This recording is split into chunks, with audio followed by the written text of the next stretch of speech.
Welcome to Escaping the Echo Chamber. Are you ready to get out of the echo chamber? Are you ready to think outside the box? Because that's what we do. And this topic has been a long time coming. And it's not going to be the only time we talk about this topic. This topic needs to be talked about. And we're going to need to talk about it again because I'm looking online and like as of like now, right now, it doesn't seem as bad as it looked a month, 2 months ago. So that at least that's somewhat hopeful. But yeah, let's get into it. A couple of months ago, I'm just scrolling through and Twitter seemed to have been one of the main places where a bunch of this was happening. So I was looking on Twitter and I'm seeing like Black Americans talking about how all the disrespect that they're receiving from Black Africans. And then all of a sudden, I'm seeing like Twitter spaces pop up. And so I was assuming that the Twitter spaces popping up were going to be, okay, let's solve this problem. Let's unite. Silly me. Silly me expecting, people that have influence to be using their influence to create some actual progress. Instead, these turn into roast sessions, and then I see Twitter Spaces being started by supposedly, and I got to say supposedly because we don't see these people's faces, supposedly Black Africans, and just like I just hear bits and pieces of the stuff they're saying in it, and it's like let's assume these are Black Africans. Let's assume these are actual Africans saying this stuff. You know what that means? That means these are the lost ones.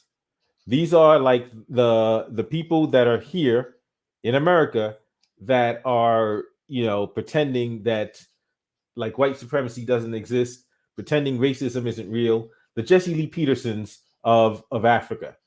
And so I'm like seriously, if we're gonna take the word, if we're gonna pick allow like some idiots on Twitter Spaces to be representative of all of Africa, I'm like, what if they listen to what if they pick Jesse Lee Peterson and they're like, oh well, that's what all Americans think.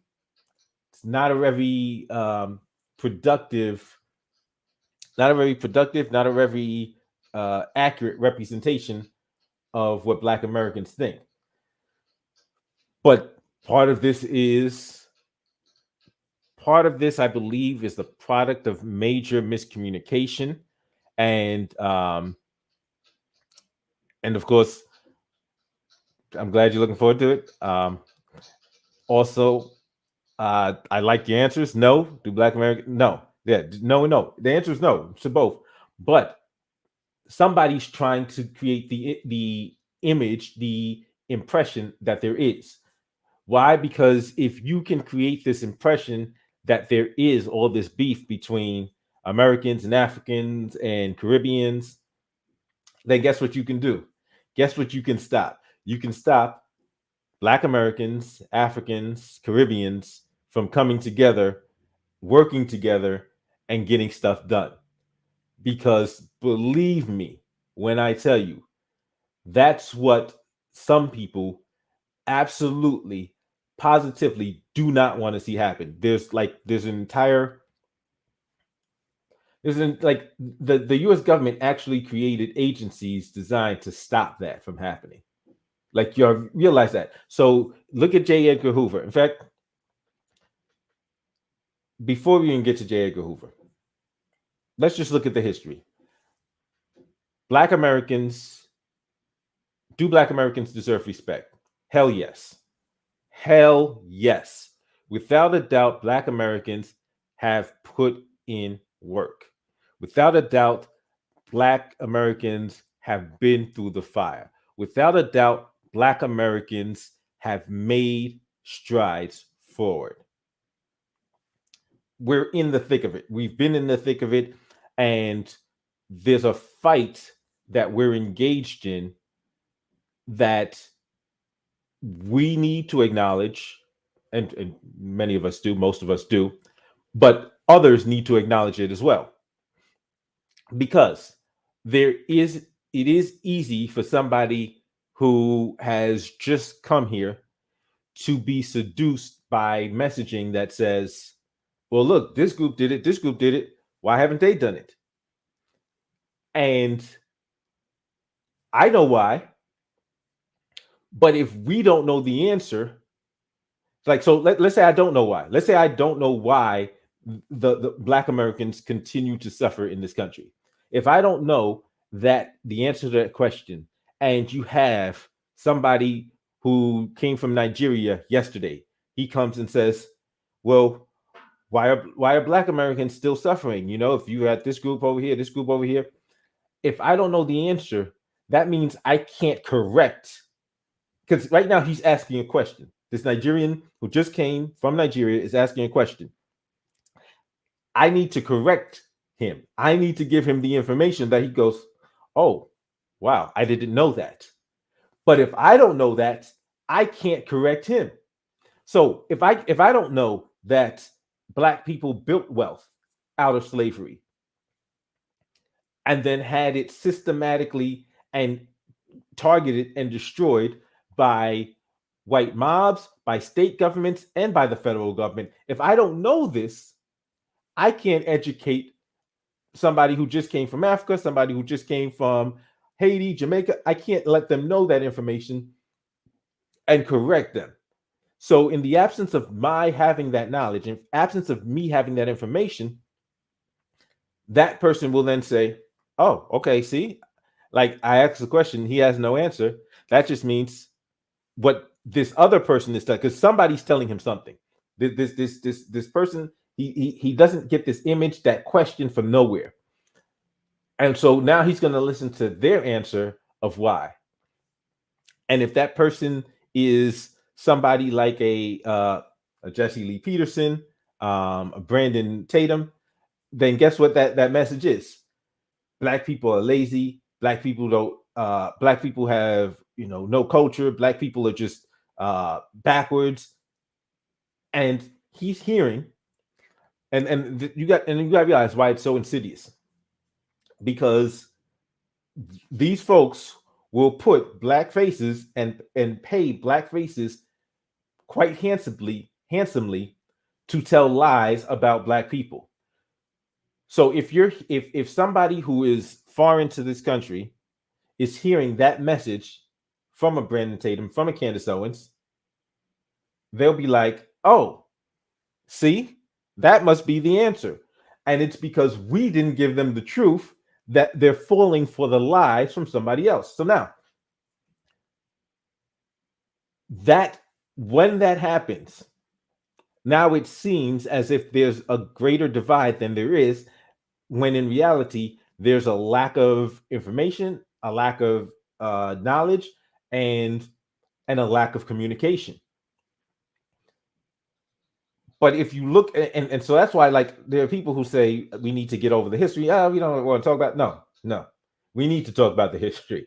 We need to talk about Black history in this country and in other countries as well, but in this country, because we need to be intimately acquainted with it, and we need to be able to counter the lies that are told about Black Americans every time they start. Every time they start with the nonsense, like you have Brandon Tatum lying about what happened in Tulsa, Oklahoma, just pretending, oh no, and like it was like that must have been like the first time he heard of the story or whatever, because now he goes and he starts telling these myths and trying to twist the story. But guess what? If we know the real story, we can say this dude is a liar. This dude doesn't know what he's talking about. This dude doesn't read books. This dude is just a paid mouthpiece for white supremacists. Point blank, period. But as I there's another reason why we need to know history as Black Americans. Here's why we need to know history, the American history, and what happened in the struggle.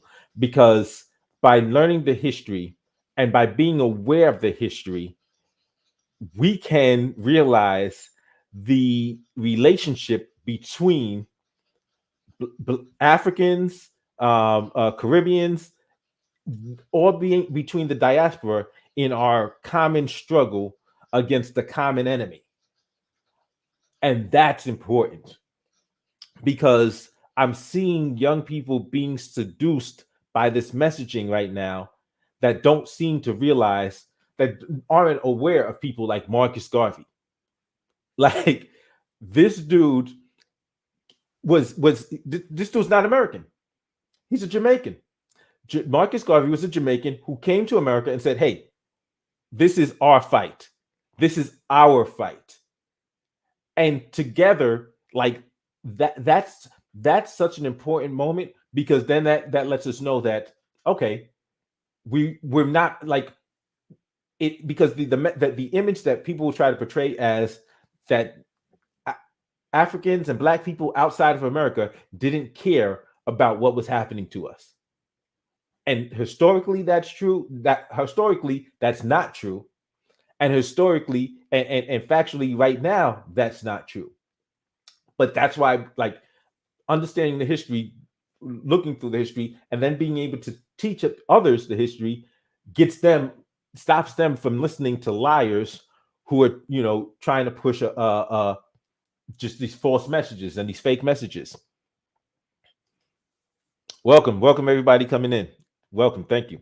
It's for great convo. Yeah, it's a definitely an overdue convo that we need to be having. B. Duncan, welcome. Yes, sir. Absolutely. Red, black, and green. Thank you. I think it's a deeper form of empathy. I have arguments with my fellow Nigerians who lack it, and we talk about this a lot. More understanding takes place when history is learned. I appreciate it. And here's the thing. So let's bring it up to where we're at right now. Like right now, and I talked about this when we were talking about the reparations issue. This is one of the reasons why it's coming into forefront, because you've got ADOS, then you have FBA, and we'll talk about FBA in a little bit. But ADOS, American Descendants of Slavery, and this movement is centered around reparations. And so in this discussion, it's talking about who are eligible for reparations from the United States government. But there appear to be individuals within that movement that aren't just centering this discussion around reparations, because the ADOS as a legally distinct group of Black people makes sense. Legally distinct in terms of reparations. ADOS as just cutting Black people off from the rest of Black people doesn't make it. No, it doesn't. But you do have individuals who are trying to widen the conversation from and the application of ADOS from just being about the reparations conversation to actually being, okay, no, we're actually like enemies. We're actually in opposition to other groups of Black people. And I'm like, no, that's not rational. That's not rational. That's not true. And that's even ahistorical. It's ahistorical because history will show you that of the common fight, the common struggle, and the cooperation that was used in order to achieve progress and get things going forward. But ADOS ADOS is important in the fight for reparations, but making the distinction between, okay, that's as it relates to reparations, that doesn't change that we're family. So it's perfect case in point. Okay. When I was younger, so I'm the youngest in my family, right? Youngest of 4 kids. And because I'm the youngest, there was like times when, my older siblings would go out and I would have to stay behind, because my brothers and my sister, they would go out and I'd have to stay behind because, they're going to do, bigger kid stuff. And, I got to stay home. So one particular time, they're out together. My two brothers, my sister, they're out together, and they're here in the Bronx, walking the streets, going to the store, hanging out, and at some point they're on their way home. And as they're coming home, they get hit by a taxi cab, or they're crossing the street together and a taxi cab hits them. All three of them are hit. So, of course, like my mom is just frantic, everything. And they're, of course, my mom's also glad that, because I'm the youngest, I'm the smallest. Had I been there, I would have potentially been in much more danger than the others. Good thing is they're fine. They have some injury. They sustained some injuries, but they're all alive. They go to the hospital, and my parents are there taking care of them, making sure everything's good. But the driver was wrong. Like, the driver, it wasn't like they were crossing against the light. The driver wasn't paying attention, hit them, and now there's a liability issue. So what happens is their lawsuit happens, and then there comes a time when the liability must be assigned. And so, once again, all of us, like I said, it's four of us kids. We're all brothers and sisters, brother and sister. We're all siblings. However, when it comes time to dealing with the settlement and the money that must be paid, guess what? I'm not included. I wasn't there. Doesn't mean doesn't make me less of I'm not, doesn't make me not their brother, not the youngest brother, not the doesn't make her not my sister. It means I just wasn't there. I didn't suffer that particular injury. So when the settlement comes through, it's divided amongst those three. Boom. For my sister, X amount of dollars. For my brother, X amount of dollars for my other brother. The reparations, the settlement, the injury payment is applied to them, nothing for me. It doesn't mean they're not my brothers and sister. It just means I wasn't there. I didn't suffer that injury. And that's what the reparations discussion is. But we have to remember that. We have to remember that all that reparations discussion is about assigning legal responsibility for that injury and for that set of injuries from this particular party. Doesn't mean we're not family. It just means that's a separate injury that part of the family was subjected to.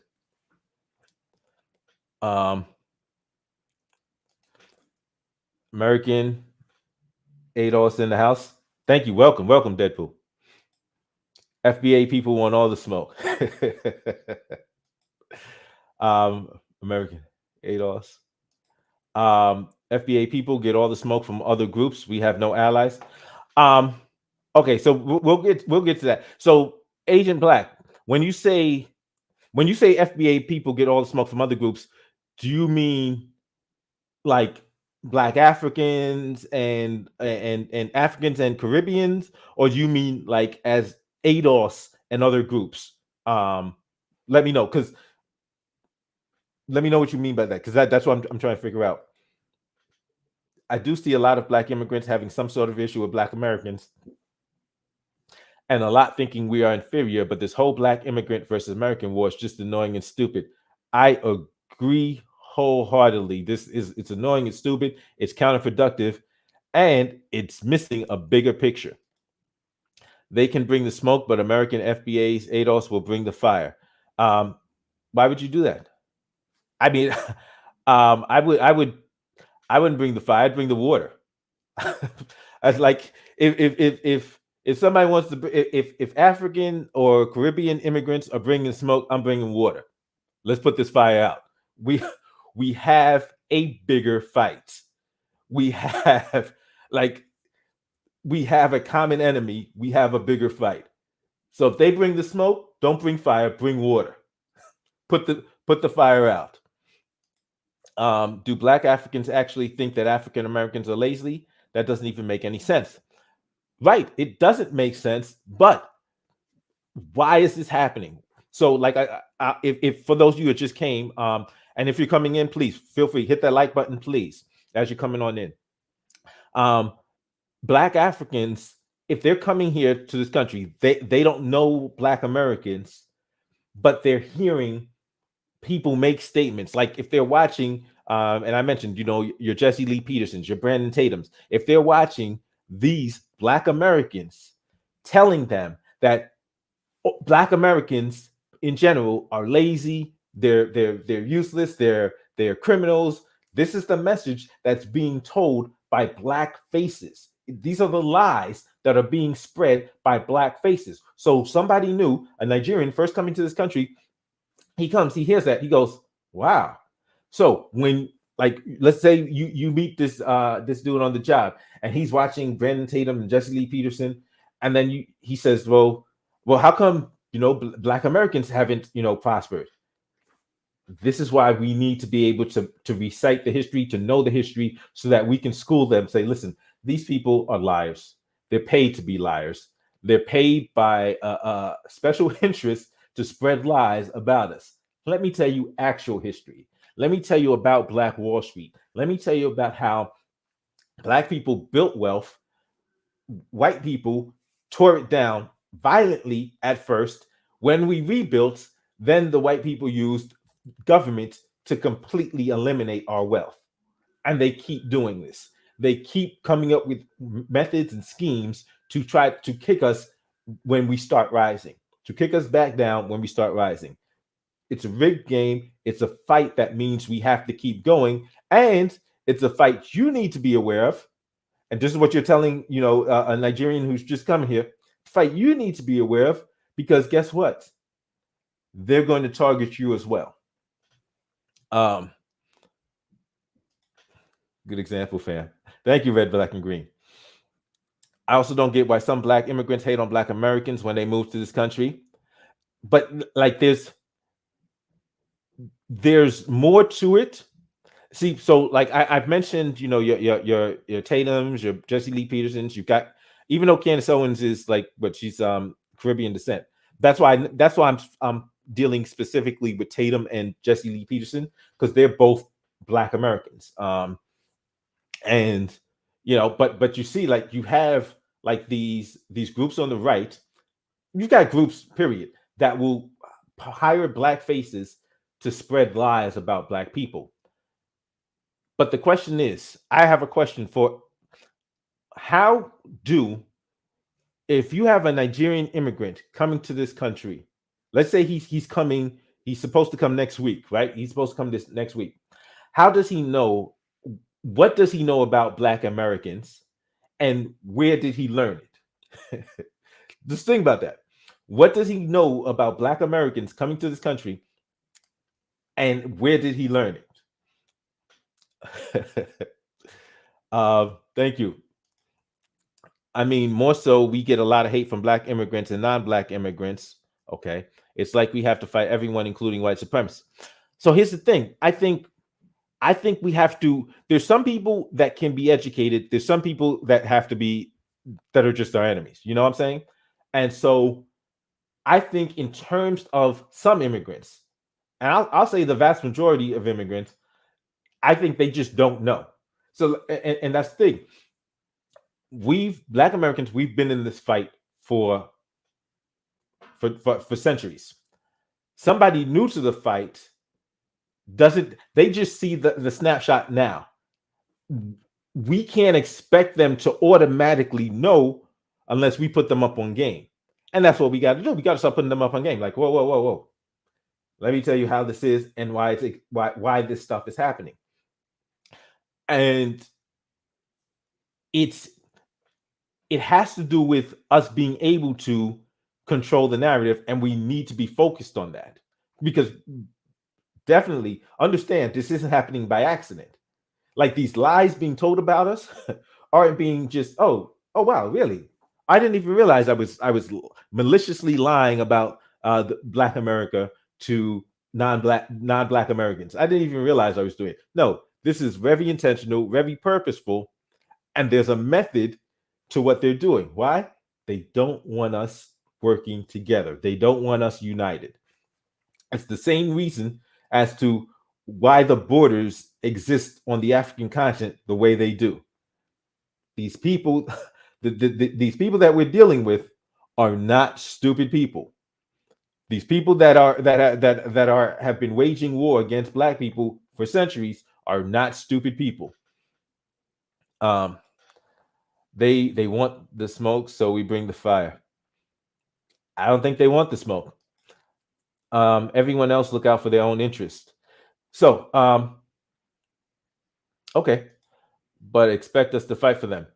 Then, okay, here's what I'm saying. You're saying they look out for their own interest, but expect us to fight for them. Then it means that seems like they may be feeling the same way we're feeling. So think about it. In other words, because the question I asked, do Black Americans, and let's put this up. Okay, we can ask this question: do Africans hate Black Americans? Right? But there's a flip side to that question: do Black Americans hate Africans? And so now, what's going to happen is we'll say, a lot of us will say, "Nah, we don't hate them; they hate us." Okay, so if you're assuming that they hate us, how are you treating them? Because I think it's Deadpool just said was they can bring you smoke, but we bring the fire, right? So if we're automatically bringing the fire, like who's really hating who? Like we're hating each other, but then it becomes an issue of like, well, you like I didn't have a beef with you, you had a beef with me. And then the other person be like, nah, you had a beef with me first. I had no problem with you, but you started treating me like this. And both people are beefing with each other based on nothing because they assumed the other person didn't like them. But guess what? If we're not communicating with each other, then we won't get to the bottom of it.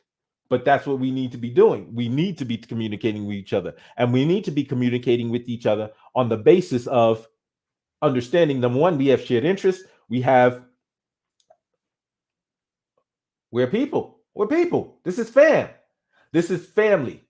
On the basis that this is family, we need to be communicating with each other. We need to be realizing that we have a common struggle.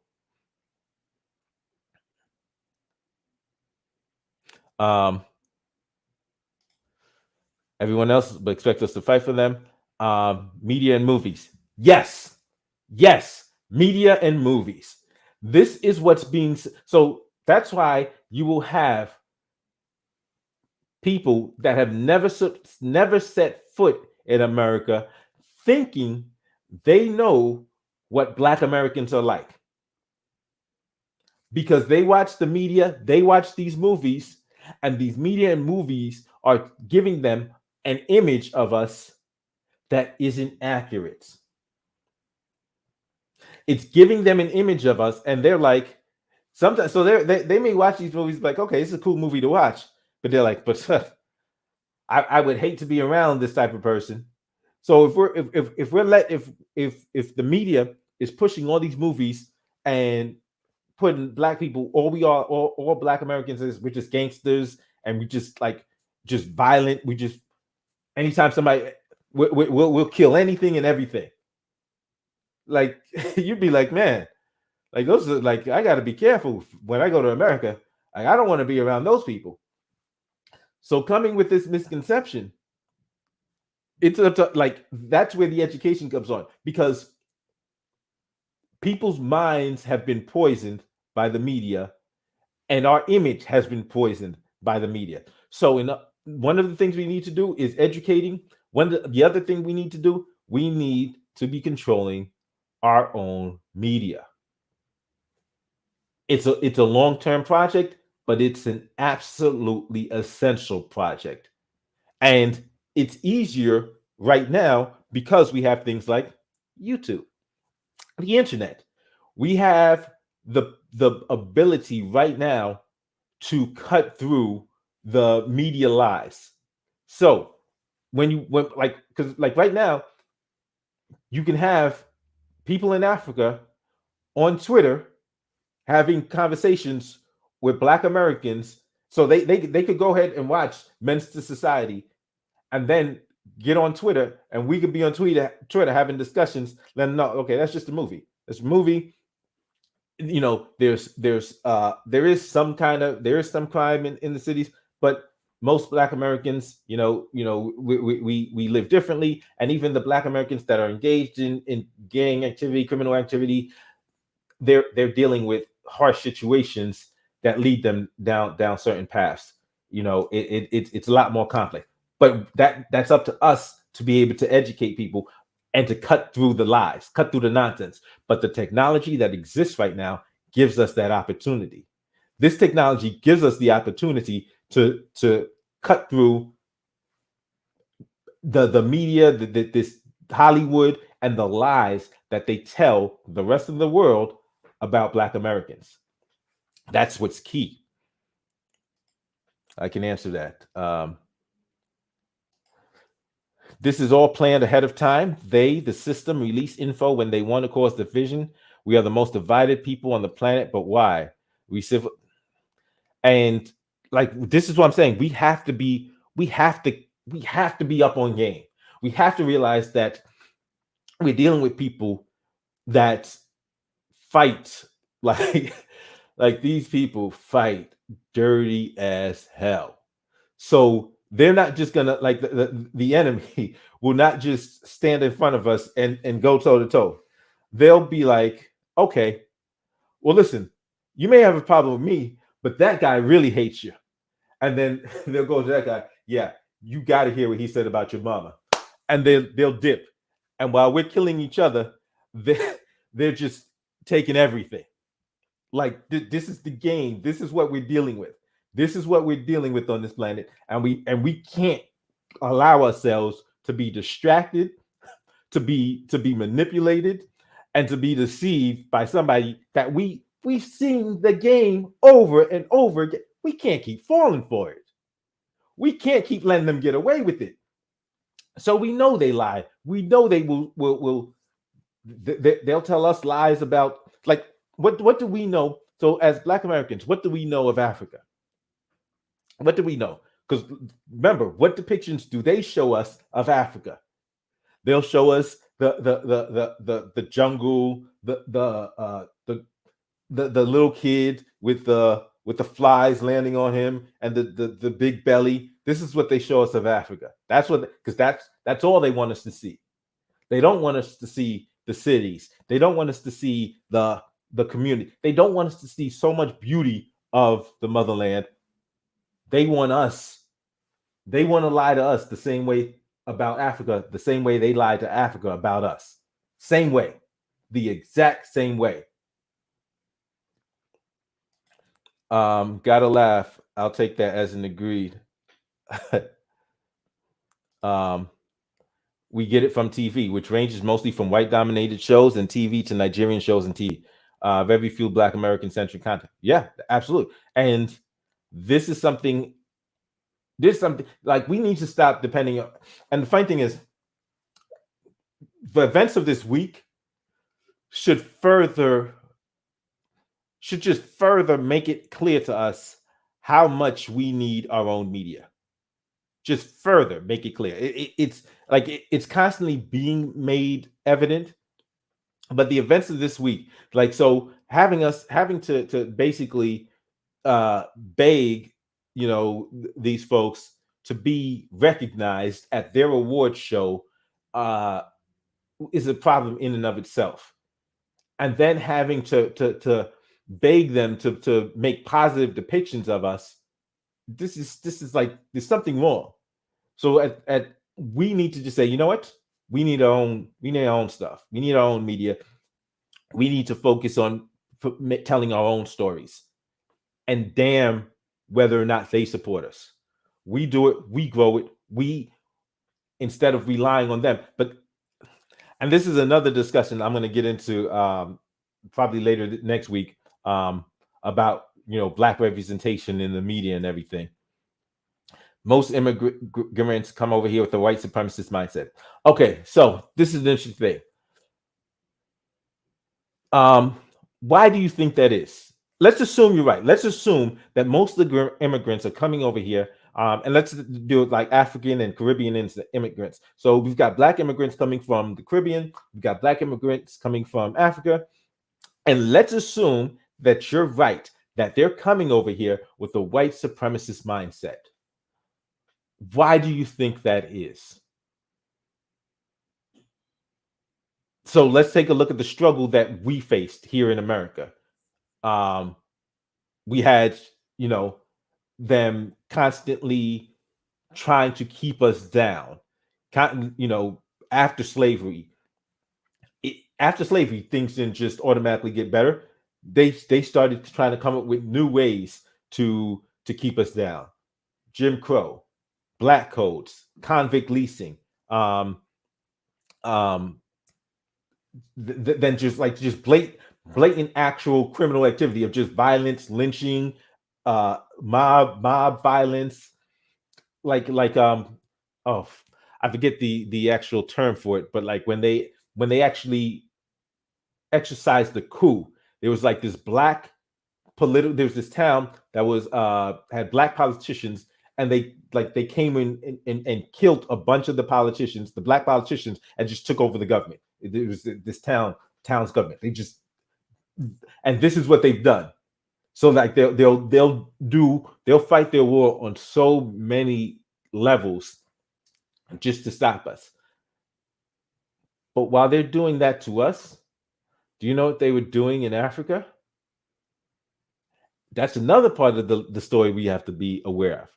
We have to understand what they were doing in Africa. So it's interesting that we can get to the 1960s, and finally the civil rights struggle seems to have achieved objectives, right? So civil rights seems to have achieved objectives. Blatant and overt government-sponsored racism, has been defeated, right? Overt, blatant, explicit, and overt government racism has ended. But that's so 1970s, 1980s.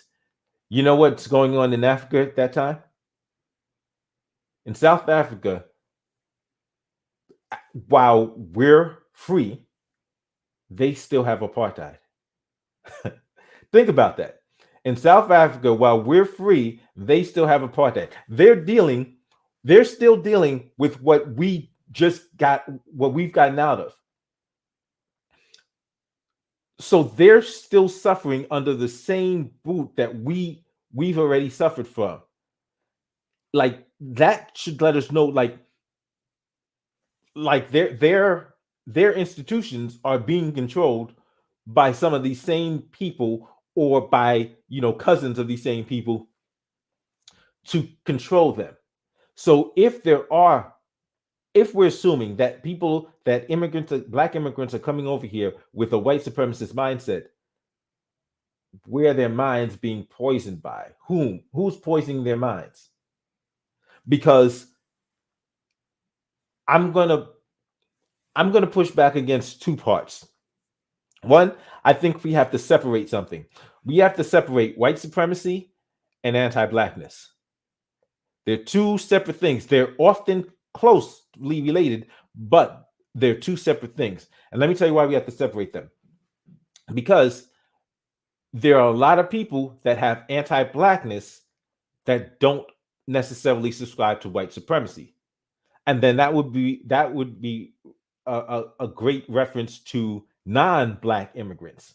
But when we deal with anti-blackness, then we get to realize that there is and has been a global war against black people, not just black Americans, definitely against black Americans, but also against black people in the Caribbean, against black people in Africa. Like, this has been a worldwide war against black people, and it's still going on right now. Ukraine, they're fighting a war for their survival, and they still have time to practice anti-blackness. Think about that. They're about to get wiped off the map, but they still have time to engage in anti-blackness. um, I hear that they actually vet a lot of immigrants before they come over to make sure they're going to work against FBA people interests before they let them in. Somebody made an interesting assessment of some of the people that are coming over, and they made the distinction between class and I guess you could say nationality. So because these are black people, but they're of different nationalities. So if they're coming from Nigeria, or they're coming from Ethiopia, or Somalia, because I know there was a huge online aspect of this diaspora war between Somalians and Black Americans, but the point being that in fact, let me see if I can find this tweet, because I think it was an interesting thing to consider, because it's like if some of these issues are based on something other than what we think it is, like it's reason for us to be like, okay, wait a minute, this isn't, there's something going on here that's much different than what we may have originally thought it was. I can't even find it. But so let's see. Then we so I want to get back to that, though. I do want to get back to that, because like if in fact they, like, let's say they're doing that. Let's say they're specifically handpicking people that are of a certain mindset.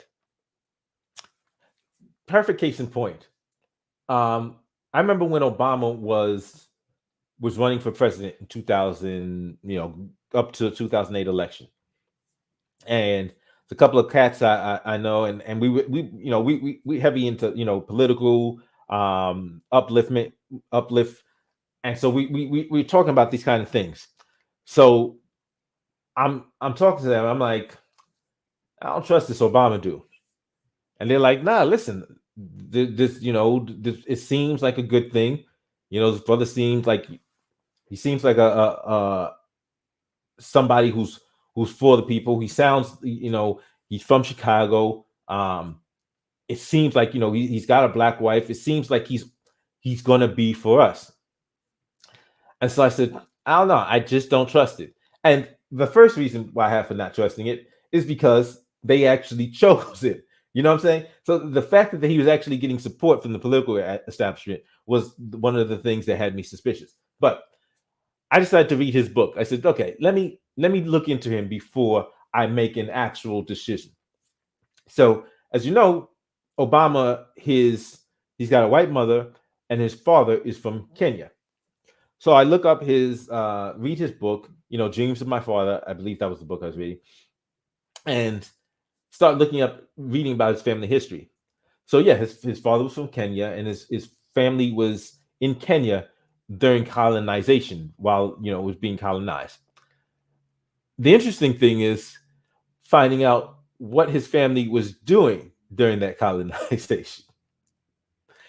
Obama's family was collaborating with the Europeans that were colonizing Kenya. So, to your point, because remember, these types of colonizations happened all over Africa. There may be I can definitely see this system rewarding people that worked against black people, worked against black interest, by giving them entrance to this country. So, if that's the case, then what we're dealing with here is something that it's not there's not a natural enmity between us and Africans and us and black people from the Caribbean.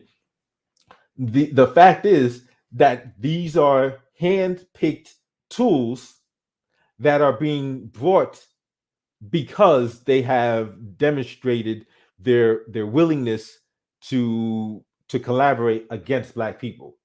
Like if that's the case, because as I think about it, I'm like, okay, listen, there's definitely I definitely see some of that in play in some of these individuals. But then, I mean, we have to be able to make that distinction and be aware of that distinction. That these are people that are not.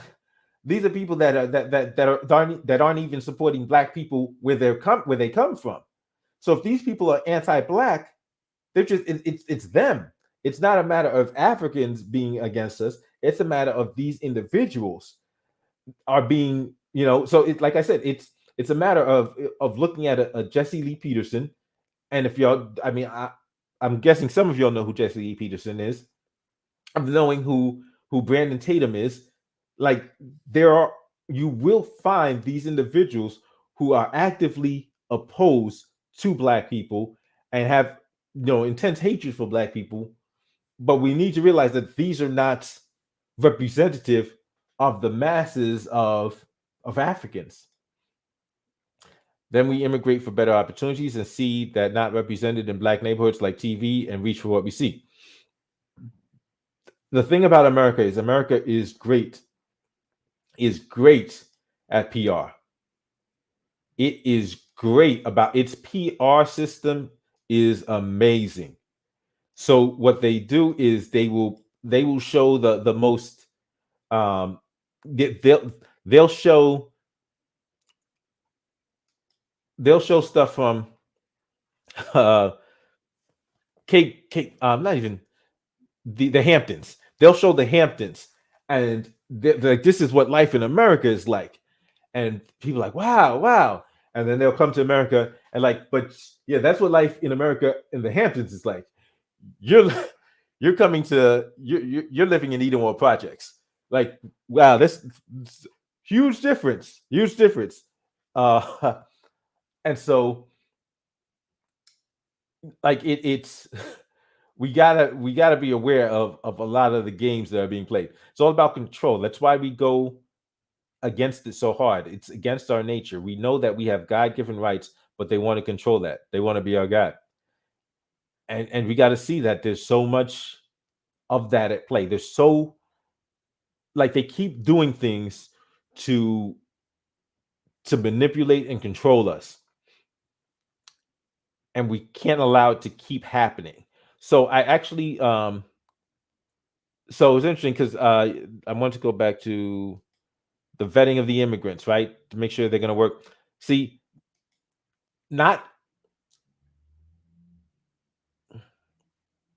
there's here it is. So this tweet, she's talking about how that a lot of these mindsets you'll also find in some middle and upper class Black Americans. So now if this is a class issue instead of if this is like you've got people who have made it and they're like, well, look, they look at the rest of us like as peasants, like that issue could be more attributable to what class a person is in as opposed to them being an immigrant or not being Black American. No, we don't hate Africans. No, they don't hate us. Awesome. Wait, so Black immigrants hating African Americans is real. I can't listen. Here's what I can't say. I can't say that no Black immigrant hates Black Americans. I can't say that. That'd be ridiculous. But I can say this. I guarantee you, not all Black immigrants hate Black Americans. That's Black immigrants do not hate African Americans as a whole. No, that's not true. But a lot of times what we're dealing with is people will find an incident or an experience and then take that to apply it to the whole situation. Right, popular culture, California, 1820. There's a comedian called Godfrey who said Nigerians call. So listen, I never heard that word until, was it, well, okay, maybe about 2006. And I told him I had never heard it. He was like a Nigerian professor. And that was the first time I had heard that word. But even like I had a Nigerian friend, like from the hood, from Chicago, Chi-Town, and he wasn't familiar with the word. But the first time I heard it was from this guy that was a Nigerian professor. But there's, like I said, I can't say that there's no immigrants, no Black immigrants, no African immigrants that have issues with Black people. I can't say that. I will say, ask ourselves, how much love do those same immigrants have for the Black people from their country? And so if the issue there isn't that they hate Black Americans, but they just have issues with Black people, period. Like, we have to realize we're dealing with a common enemy. In other words, like, we have Black Americans who hate Black people. Here we have American-born Black Americans who hate Black people because, for whatever reason, they're trying to get favor and curry favor with the white dominated society, and so they're willing to hate on the rest of us and attribute to themselves well, we're the good ones, we're not like the others, and that's the nonsense that we have to deal with of some of these people. No, Africans have issue with Black Americans before they get over here because of what is being pushed in the media. Upon first contact with us, there's instant hostility. Okay, so let's take this let's take this from boom. Okay, let's say I come from Nigeria today, right? I come from Nigeria today, and I'm thinking, oh, these Black Americans are they're lazy, they don't do anything. And me and you meet. Do you respond by correcting me or by telling me to go F myself? You see what I'm saying? Because like there's a way, it's like there's a way to start countering the stereotypes as opposed to saying so listen, having a conversation with somebody and saying, so you think you believe XYZ, and then telling them, no, you're wrong because this, and then laying out the information and facts for them so that maybe they don't, but maybe they do and say, oh, I didn't know that. Like, I didn't know that the US government specifically built, used, because all of these the white middle class wasn't built by bootstraps. It was built by government. Government, like, special set asides here. And nope, not for you, black people. Y'all can't get any. So like, making people aware of the actual history of this country, because a lot of people don't know. Like, how would they know? Is part of it. But I get what you're saying in terms of being like, these people are already poisoned. Their opinion of us is poisoned. But I'm of the mindset, I know who my enemy is. And I know my enemy has lied to this person to get them to be my enemy. I believe if I can get past the lies, this person is not my enemy, and we can realize who our kind of common enemy is.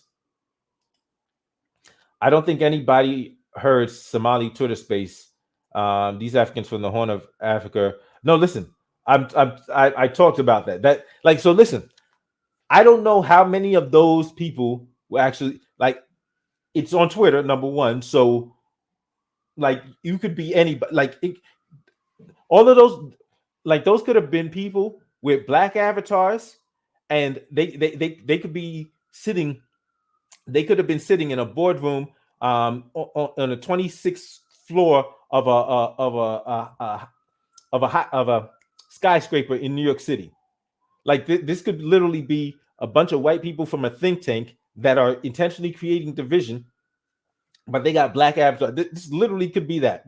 I don't know who that was. So I know for a fact you've got these organizations, these anti-black organizations that are trying to create more division. And they're using all kinds of tactics because like this is exactly what COINTELPRO did. COINTELPRO, like this is exactly what COINTELPRO would infiltrate, will send agents into groups, into black organizations and create division. This is exactly what they did. So seeing a bunch of so-called Somalis, maybe they're not black, maybe they are. Maybe they are actually Somalians. Maybe they are who they say they are. Is that all of Somalia, or is that a couple of idiots that's okay? Find out who those are.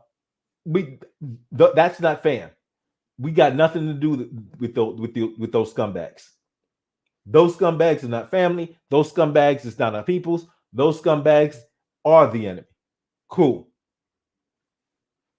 There's a whole rest of the country, a whole bunch of others that can still be our family, that can still be that we can still connect with, that we can still build with, that we can still work together with, that we can still unite with against the war on blackness. Because that's what we have to understand. There's a war on blackness, and that war isn't just targeting Black Americans. It's not. It targeted Black America. It targeted blacks in America. It targeted blacks on the continent. It targeted blacks in the Caribbean. Like this war against blackness hates all of us, but they also don't want us working together. Exactly. Light skin versus dark skin, black immigrants versus black citizens, young black versus old black men versus black women, and black straight versus black gay. It's all divide and conquer. That's what they do. Thank you, Joshua. Exactly. Josh, you're right. But what a lot of the immigrants and all these other classes need to understand is we are all black first. Everything else needs to be left at the door. Agent Black, I'm with you. I am with you. I am with you. Whether you're gay, straight, man, or woman, all these other issues that the white media tries to use to divide us, we need to ignore, understand black first. Be one. Listen, I really appreciated something that I had seen happening between the NOI and its willingness to, like, I'd seen brothers from the NOI, Morris brothers, Christian brothers, Joe's Witness, like all these brothers, working together and saying, listen, we all have our different religions, but we all are black men and we're going to work together. And I've seen this happen in real time, and I'm like, yes, this is exactly what we need to do, and we need to be applying it to politics. Like, okay, if you're Democrat, if you identify or lean Democrat, lean Republican, lean Libertarian, lean Green, we're still black, and we have common interests that we need to be working with one another together. They play chess while we're playing checkers. We better start playing chess. We have to start playing chess, though. Facts. The division started in Africa with tribalism. All they did was bring that mentality to America. All European did was use. Well, listen. So I had mentioned it earlier with the borders. the borders that like borders are imaginary lines. They're just imagine like just somebody just in their mind just makes up okay. Um, like borders are not actually sketched in earth. So these people they went to Africa, created these borders, these artificial lines in the ground, and created chaos. And that was part of what they did. They said, okay, we're gonna carve this up, and they knew what they were doing. We have to once we know what they're doing, we can't let them keep getting away with it. You see what I'm saying? Divide and conquer. Shame on anybody falling for that. But whiteness is about moving the goalposts as an objective. We got to work for our own interests within a system we know works against agreed interests. Moving the goalposts as an objective. I would lead to. I'm not quite understanding exactly what you're saying. I do know they do move. So yeah, we definitely have to work for our interests, right? And we have to know the system is working against our interests, which is why we can't trust the system as being the solution. So in other words, we have to know even if we're going to use the system in certain ways, we have to know ultimately the system is not is geared to work against us. So anytime we can get the system to actually help us, it's a bug.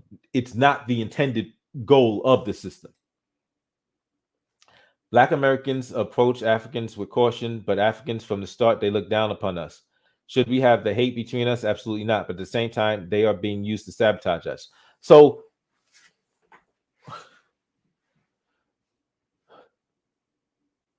so it sounds like what we need is we need space.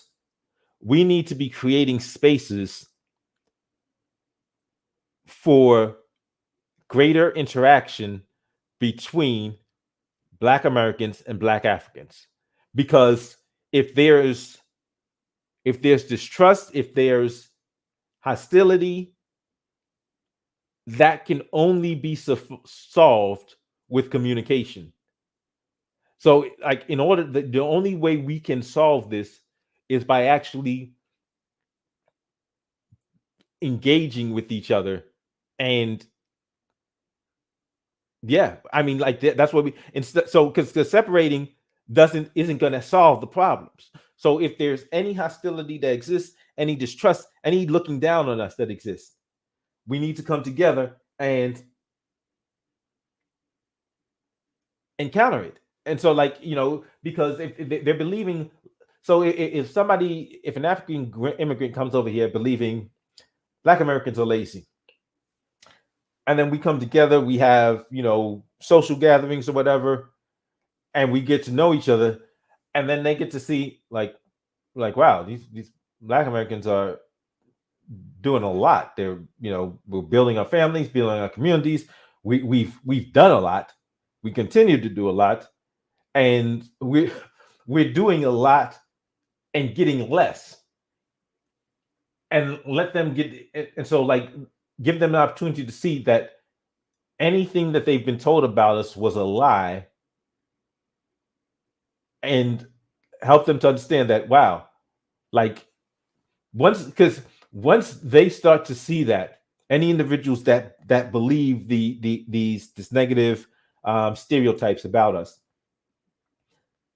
they can help spread the word whoa, we've got it all wrong, and the lie, and we're being intentionally lied to about who Black Americans are. Because they were colonies. They love white folks in Africa and the Caribbean. Okay, so I can show you Black Americans that love white folks. I can show you Black Americans that love white folks more than they love themselves. Doesn't mean all of us feel that way, but I can definitely show it to you. I don't think I think what we have here is a problem. And so I've thought about this problem as it exists in the United States. Who, like in the United States, I see us having an issue. We go to schools that are owned, operated, and controlled by the white establishment. And I wonder, how can we be centered in blackness if from in our formative years, 5 to 18, in fact, they're going with preschool and pre and 3K and pre-K. So they want from this government, this system wants control of our kids from age 3 to age 18. From age 3 to age 18, how black centric will we be if we're completely in the custody and control of a white system that's been waging war against blackness from its inception? In fact, before its inception, because the war against blackness on North America has gone on for hundreds of years, even before this country was formed. Even before the United States of America was formed, the war on blackness existed on the North American continent. I don't think we're even divided, though. Even in the UK, I hear nonsense. I heard somebody say that Africans in the Caribbean community have beef. That's what I'm saying. I mean, I hear a lot of generalizations being made, but I hear a lot of generalizations being made, but I'm hearing a lot of generalizations being made about how, well, they don't like us. And then I'm hearing rhetoric from Black Americans about Black African, like it's so if we're assuming, because like let's say we assume that they don't like us, but we're wrong. But then from that point on, we just treat them the way we think that they feel about us. Do you see what I'm saying? Like it gets to the point, and I had mentioned this point before about the whole chicken and the egg thing. It's of figuring out what happened first. What's the problem first?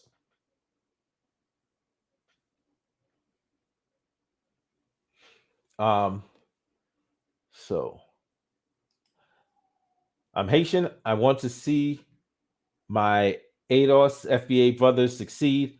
All this bull is only divided the black people in America. How can we defeat the common enemy without all this infighting? Exactly. This infighting is the death of us all. It's the death of us all. And so this is like, it's in our interest. It is in our interest to figure this out and clear this up. It's in our interest to work together. So if there is genuine problems, we need to solve them. We need to solve them. Because this thought that we can fight, like as Black Americans, we already have the fight against one of the most powerful governments on the planet. To think that we can wage the fight against this government and then against the rest of the world's anti-blackness, and like what? Like how can we do? Like think about what you're saying. If you're saying that it's only Black Americans against the world, we have no shot.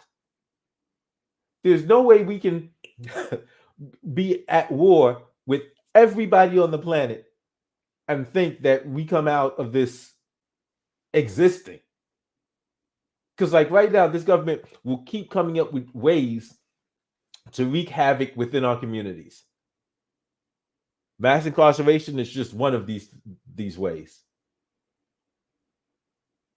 The rampant poverty, like and even beyond poverty, with, like, if you just take a look at what's happening with inflation, there's a bunch of us that are above poverty lines, but we're still struggling because, like, the economy is trash, and the system will work to great ends to make sure that we're not successful in this economy. They will keep on coming with obstacles to try to stop us and knock us down, and keep us down, keep us from succeeding and advancing.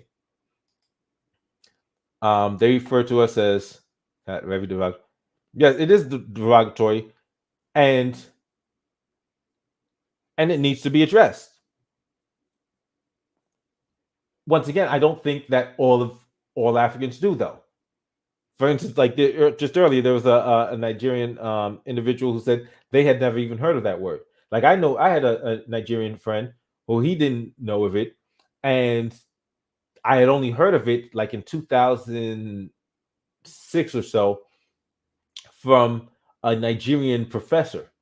Like, that was the first time I had ever heard the word, you know? What the British did in Kenya, not even that long ago. Exactly.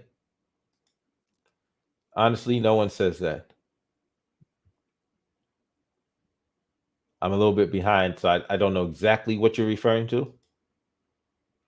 I think the main issue, Matarasu, is, like he just said, there's a lot of negative perception, but also there's a lot of white worship in a lot of these other immigrant countries. Whiteness is celebrated. Okay. Is there any of that in America? Is there any Eurocentrism in America amongst Black Americans? Is there any elements of celebrating whiteness in Black America? Like, do Black Americans view lighter skin, ergo European blood, as being more beautiful? So when we say the term fair skin, what color skin are we talking about? We're talking about light skin, right? What does the word fair mean? Do we know? The word fair means beautiful. So when we're saying fair skin, we're saying beautiful skin, and then we're referencing it to light skin, European, as close to European skin as possible. When we say good hair, are we talking about African hair, natural hair, black hair, or are we talking about straight European hair? If we don't stop and realize that, and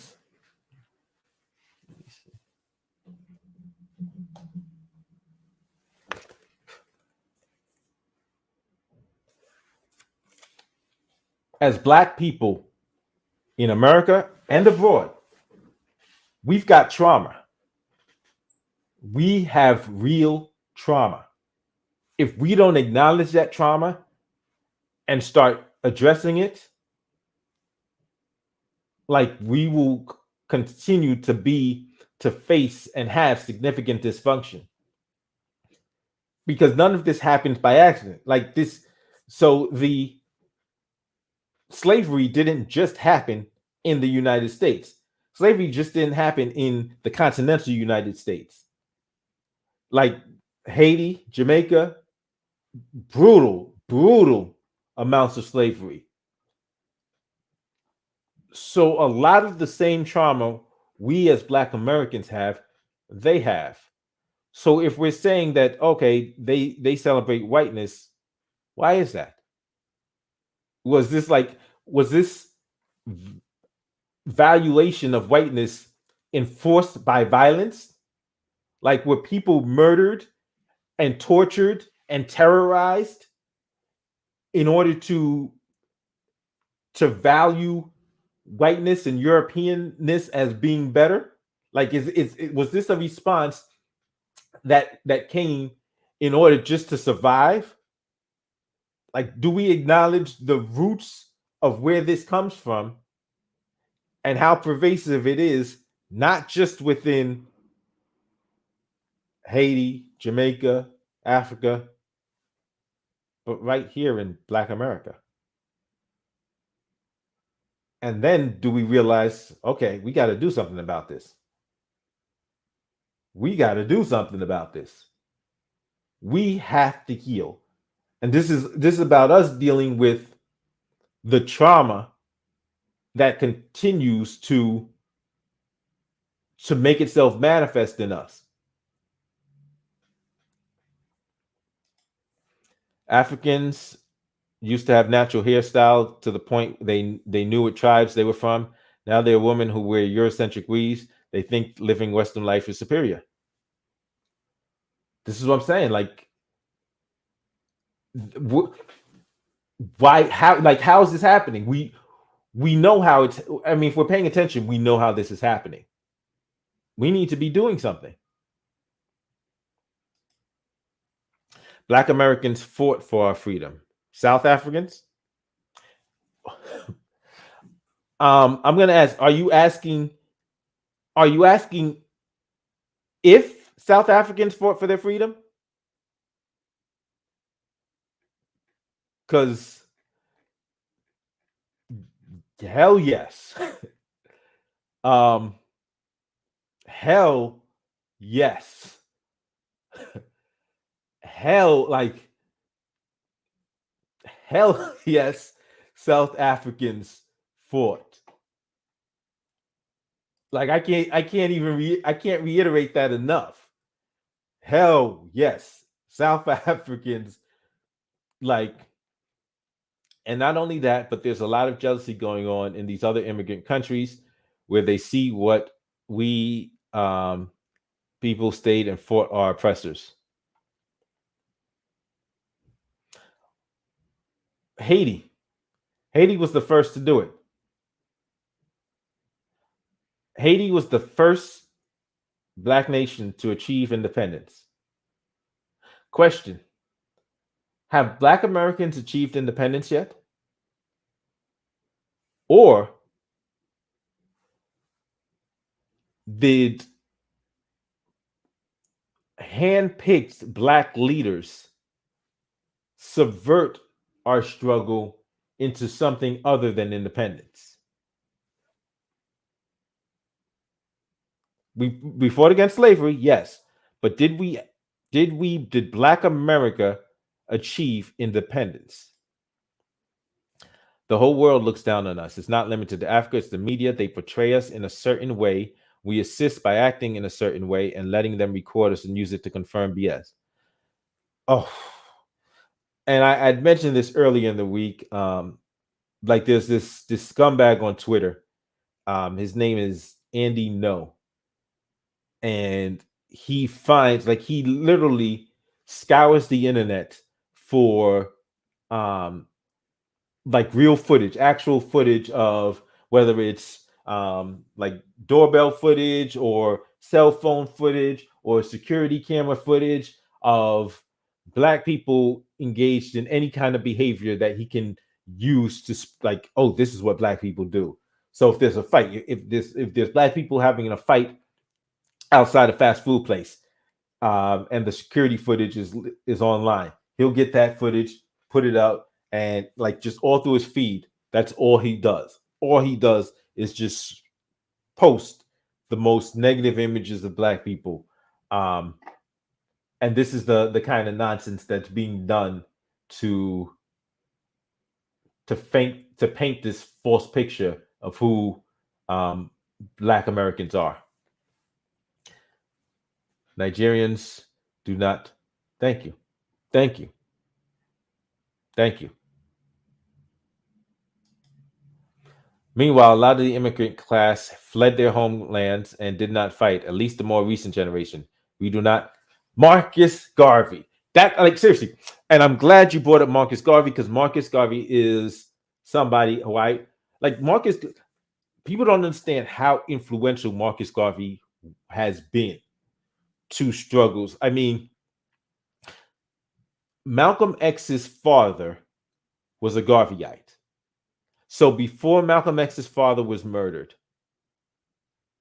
he used the teachings of Garvey to inspire. Like, that's why Malcolm and his brothers and sisters had a foundation rooted in blackness and black pride, because his father was a proponent of that system already, and it helped us to have one of our greatest leaders, one of the greatest leaders, black leaders, in America. But there were others who were not, who were fought, who realized that the fight was not just in their corner of the world. They realized that our fight was connected. And so that, like, you have that Pan-Africanism that existed. And if we don't see a lot of people like Marcus Garvey anymore, my question is it that we don't see that? Is it that they don't exist, or that the people that are controlling the media don't want to promote these people? Do you see what I'm saying? Because we can't let our leaders be picked by our enemies. But right now, a lot of that is happening. Right now, just think about it. Who's picking our leaders? Who's picking our leaders? If our leaders are the person that we see on MSNBC or CNN, we're not doing the hiring at CNN. We're not doing the hiring at MSNBC. Who is? Right. If our leaders is the person that's been endorsed by the Democratic Party, who chose our leaders? We don't control the Democratic Party. So who's choosing our leaders? Colonizers have their minds. Nigerians do call us. Is this all Nigerians, or is this some Nigerians? What is happening to black people in Ukraine is disgusting. Yes. And it is a wake-up call. Number one, we shouldn't need that wake-up call, but the fact is, I guess periodically we will need it. The simple fact is, are we waking up? Are we seeing this and realizing, you know what? We need to be paying attention. Like, this is bigger than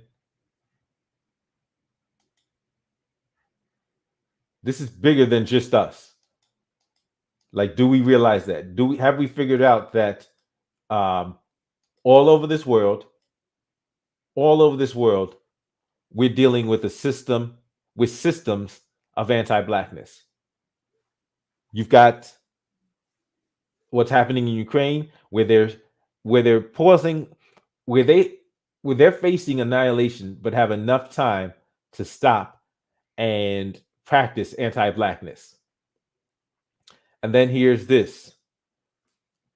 Tariq Nasheed talking about the racist takeover in Mason, Tennessee, a prime example that black society can never collectively get anything constructive accomplished until we deal with this white supremacist problem. We have to stay laser focused on the antics of these white supremacists. We have to stay laser focused on what these anti-black movements are doing, because it's a war against blackness.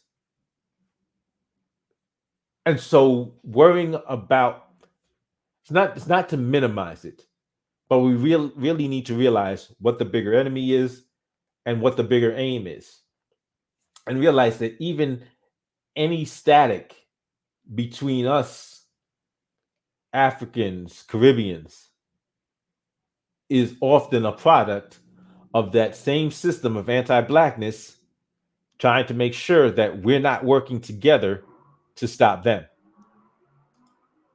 Anti-blackness is we don't, and if some, we don't. So there are plenty of Nigerian people that don't use that word and don't look at Black Americans like that, which is a great thing. It's a great thing. This is something we can take pride and comfort from. It's like, okay, there's some, we've got a few, but there's a lot of Nigerians that respect and have love for Black people and Africans and Caribbeans and vice versa.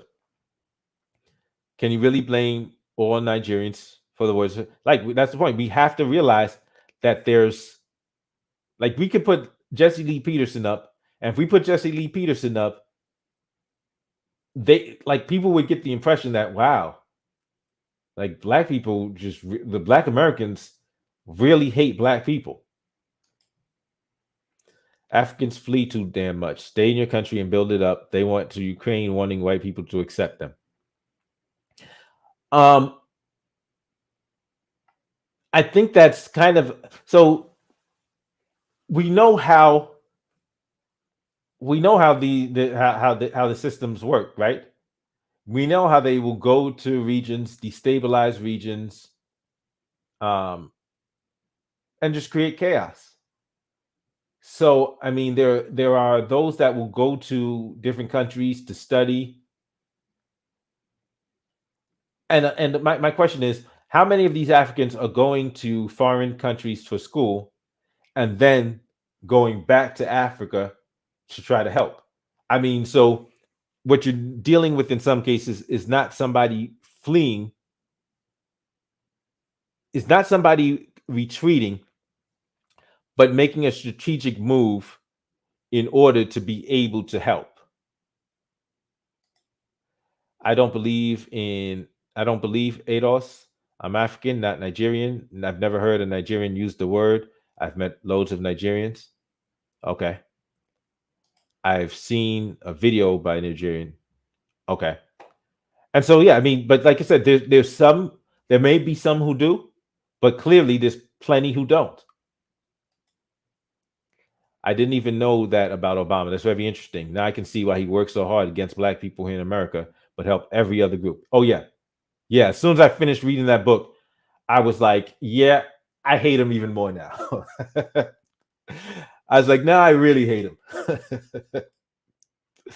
Obama did nothing for his own people. Saying B1. Obama did nothing for us because he didn't see himself as one of us. Obama is a prime reason why foundational Black Americans are a little bit more on guard these days, because we saw him as Black. But yeah, I mean, like I said, if the Democrats, so Stacey Abrams, the Democrats like her now, and they better, and for real, let me put this in just in terms of how much she's done for them. They better like her. They better like her, because that woman has put in so much work on their behalf. You may not. There was. I remember seeing footage when Biden was running for president. This is before he had picked his vice president.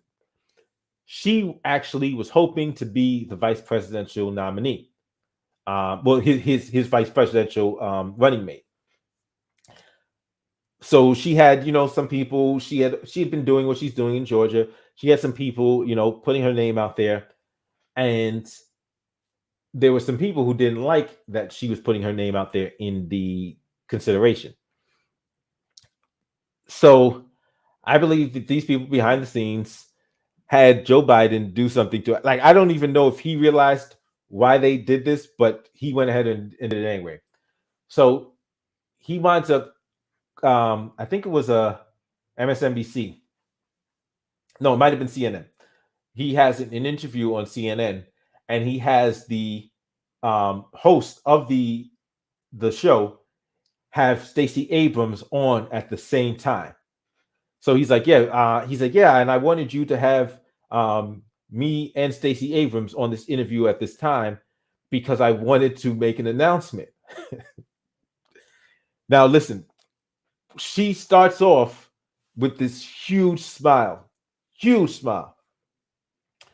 And then he starts going in and talking about how, Stacey Abrams has been doing so much for voting rights, and voting rights is such an important issue. And As he goes on and he's going on, it's becoming increasingly evident that this has nothing to do with him choosing her as his running mate for the vice presidential nomination. And you can see, like you could see her heart breaking live on television, on live television, as he's basically kicking her to the curb live on live TV. Disrespectful as hell, crazy. But then he eventually just goes on and says, because yes, we want her to be in charge of. I want to commend her for her voter registration efforts, and she's done such a great job with that, and we appreciate it. And she the smile is still there, but now her eyes just look like her eyes are droopy, like she's clearly like crushed. But they did this to her on live TV, and she still kept fighting for the Democrats. She still kept putting in work, registering voters, and getting out. And she's done. She got them. She's the reason why the Democrats won the seats in Georgia. That was Stacey Abrams. She put in a lot of work, so they better appreciate her. That being said, they have chosen Stacey Abrams.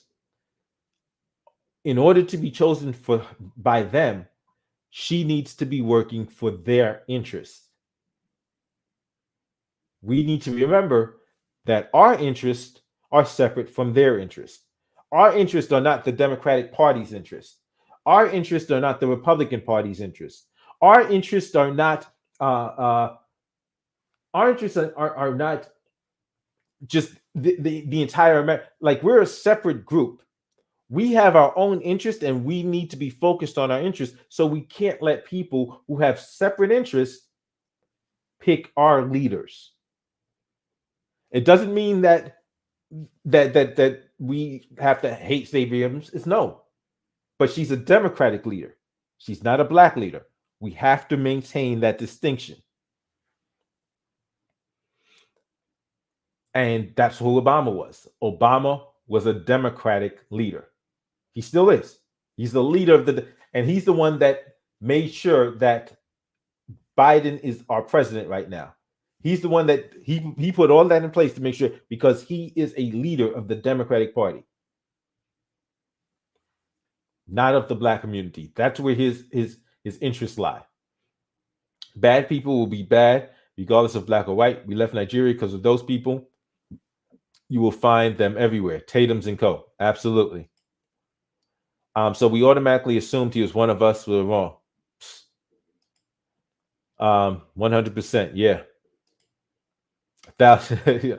But too many zeros. But I get the sentiment.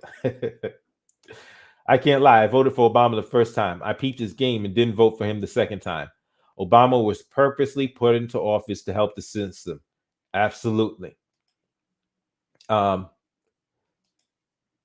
American PR is undefeated. You're absolutely correct. Most of the planet think they think we all live in mansions. You come into America, it's just like the streets are paved with gold. You automatically come. You can pick your own mansion. Whether you want a mansion, a luxury condominium, it's your pick. Whatever. Obama was vetted by the Rothschilds before he became governor of Chicago. I mean, you got these powerful interests that pick these leaders. Africans should not believe everything they watch on TV. I get it, but we're human, and if we don't see something firsthand, but see, that's one of the most powerful things about media. So whether it's things we read, things we hear on like radio or podcast, or things we see on TV or video. And video is a particularly powerful medium in that seeing things, it's like, well, if I'm seeing it with my eyes, it's got to be true, right? Like, unless there's obvious special effects. But if there's not obvious special effects, if there's not obvious like digital manipulation, like it's got to be true. But what we don't realize is that, let's say that camera that we're looking at has a 90-degree field of vision. There's 270 degrees that we're not seeing. COINTELPRO, exactly. Thank you. It's not about division, it's about looking after ourselves, because we helped enough people without looking out for ourselves. There will be no ourselves if we allow ourselves to remain divided from the rest of our people. It's just a fact. This anti-Blackness is worldwide. Black Americans cannot defeat anti-Blackness by ourselves. It can't happen. Especially, we can't defeat it if we're fighting against anti-Blackness and other Black people. Like, because that's what we'd have to be doing to be going along with some of the narratives I'm seeing in social media. So to be going along with some of the narratives I'm seeing in social media, that means we'd have to be at war with other Black people and a global system of anti-Blackness. Like, wow, like that's that doesn't seem to be helping us either. That doesn't sounds like it would help us at all. Are you 100% hear what you're saying, Echo Chamber? But what I want to hear is your opinion on the U.S. government using immigrants to undermine us by doing things like give them high positions and buttering them up to think that they are the good ones. They'll even give them high positions in the government to separate them mentally from FBA people. This leads to a lot of the immigrant class kind of feeling themselves in the white supremacist structure, understands this. Okay, so this is what we need to do. Because listen, the government is doing this with immigrants, but they're doing this with Black Americans as well. We can't continue to support these systems that are doing this, number one. So because this system, like, they'll pick Black Americans that are willing to play ball with them too. And when they run out of Black Americans, they'll find, Black West Indians, Black Caribbeans, Black Africans. They'll find whatever they need to do to push, to find people to support them. We just don't support those people. We need to have a clear agenda. We need to have a clear agenda that's focused on fighting for our interests, so that it takes more than just a Black face, whether American, Jamaican, Haitian, Nigerian, Kenyan, that we just don't allow those Black faces with white agenda, like Black faces, white minds. I believe that was the term Malcolm used. We can't allow these Black faces with white minds. We can't continue to support them or the system that is propping them up.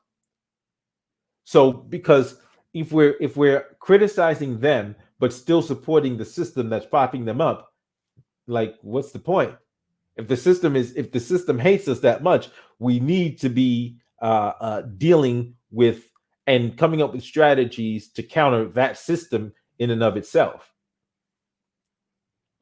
And yeah, I agree with you hard. Like, I'm not here to say, oh, Kamala, yeah, like, no, Kamala is clearly not concerned with the interest of Black Americans. Clearly. A Pan-African utopia will never happen as long as many Africans that have colonized mentally is a Pan-African pipe dream. Question: how many Black Americans have been colonized mentally?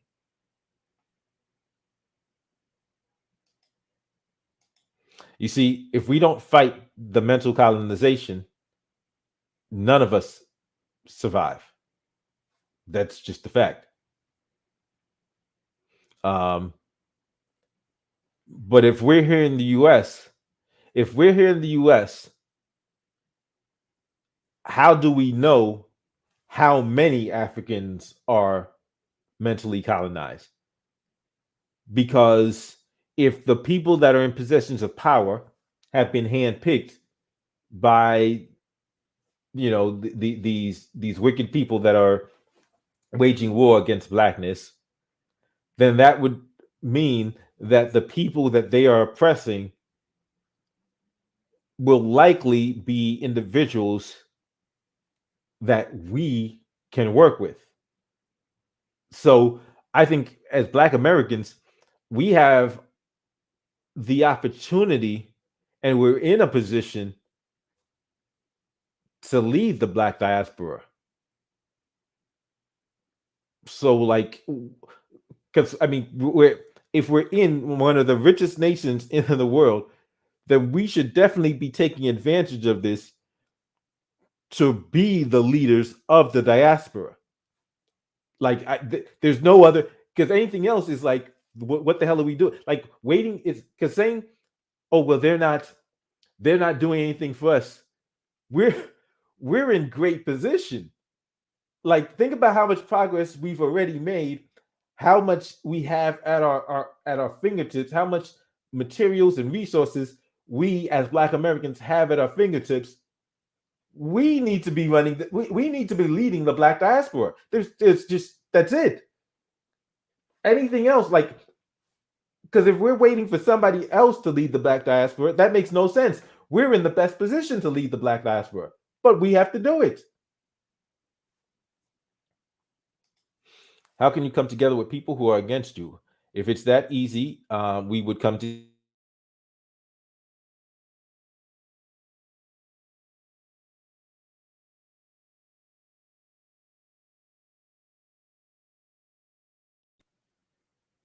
Am I back?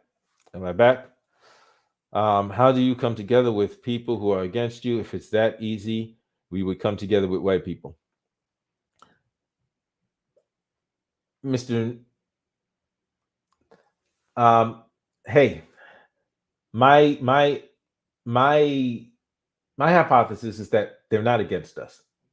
My hypothesis is that this is the process, this enmity that exists between Black Americans, Africans, and Caribbeans is the product of miscommunication. Point blank, period. We need to communicate. We need to actually be talking to each other. We need to actually be creating spaces where we're interacting with each other, having social interaction, instead of sitting. Instead, it's like being at the club and there's another cat over there, and you're looking at him in the corner. He's looking at you in your corner, and you're like, I can't stand that mother man. And somebody says, why don't you like him? Because he think he look at him, look at me. You can see him grilling me, man. I don't like that dude.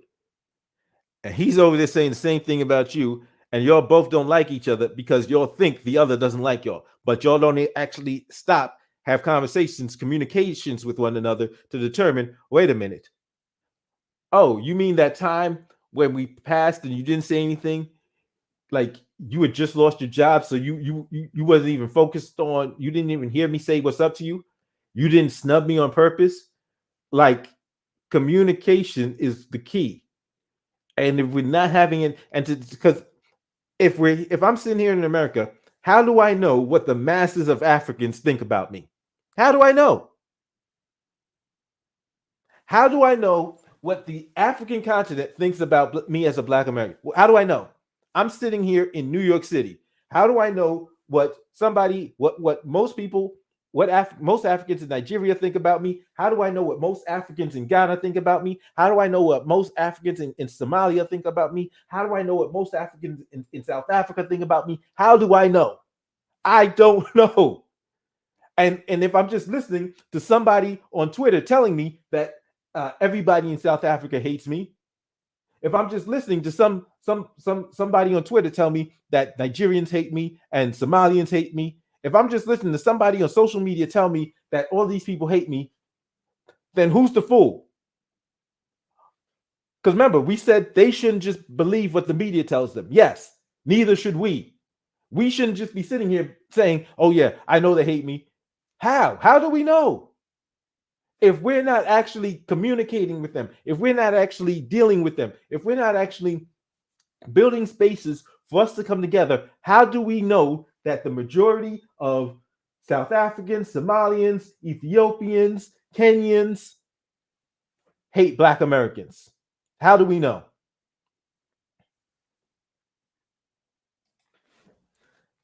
I love how ignoramuses generalize the African diaspora. So listen, Tariq Nasheed, I remember seeing a bunch of his stuff prior. And here's the thing. I'm surprised about Tariq Nasheed's where he's at right now, because this is the man that did the Hidden Color series. This is the man that made the it was 1802 about the Haitian Revolution.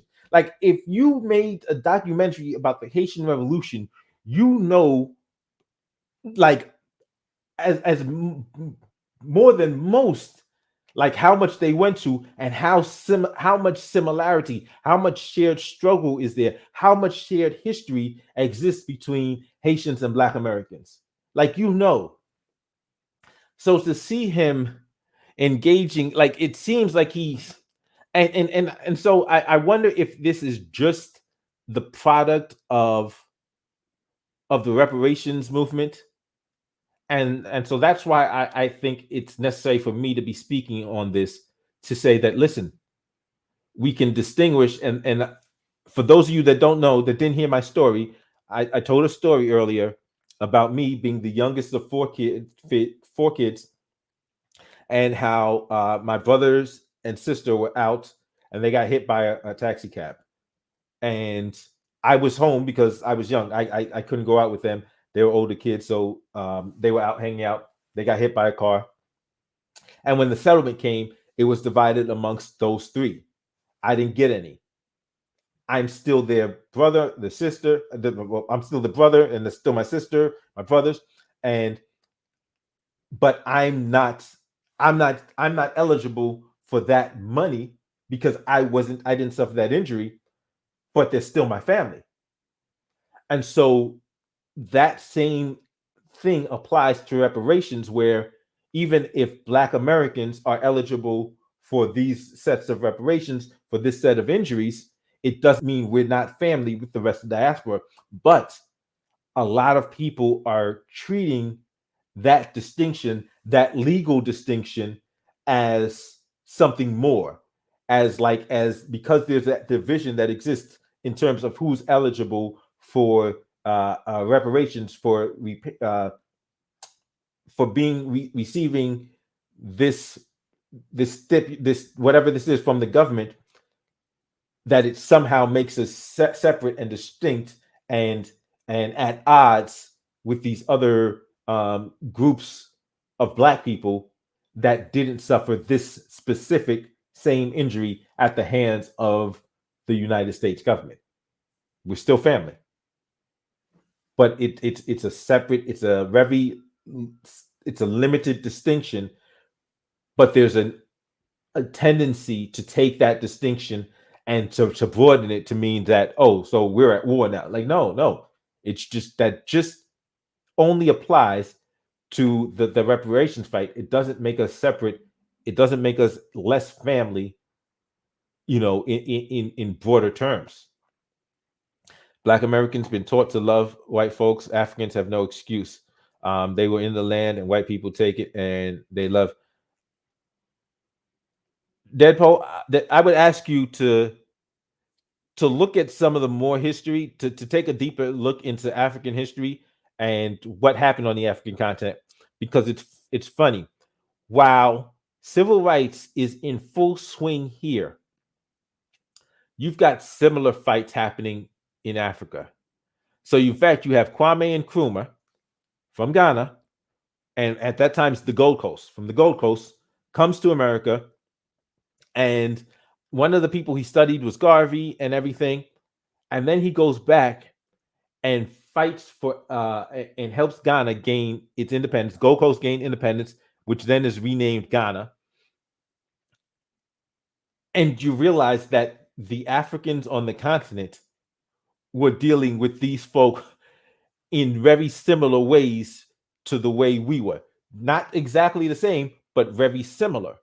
So that like they was at war with these people. And once we see the shared struggle, we're like, okay, wow. Like we know we have every reason, those of us here, those of them over there, have every reason to realize that we have a shared struggle and a common threat to our survival. The goal of Tariq Nasheed and Yvette Carnell is to isolate Black Americans to the point where we have no allies and eventually crushed when we make enemies out of everyone, including diaspora. Listen, if I take what they're doing at face value and go with it, like that's the only logical conclusion. Because if it's literally Black Americans against the world, we have no shot. Like we have no shot of survival. Like seriously, we have no shot of survival if it's just Black Americans against the world. Because like the anti-Black hatred is global, and then if we're actively warring with other Black peoples, just because, and so like where I see where I think I see where Tariq Nasheed may have come from with Yvette Carnell, I don't know.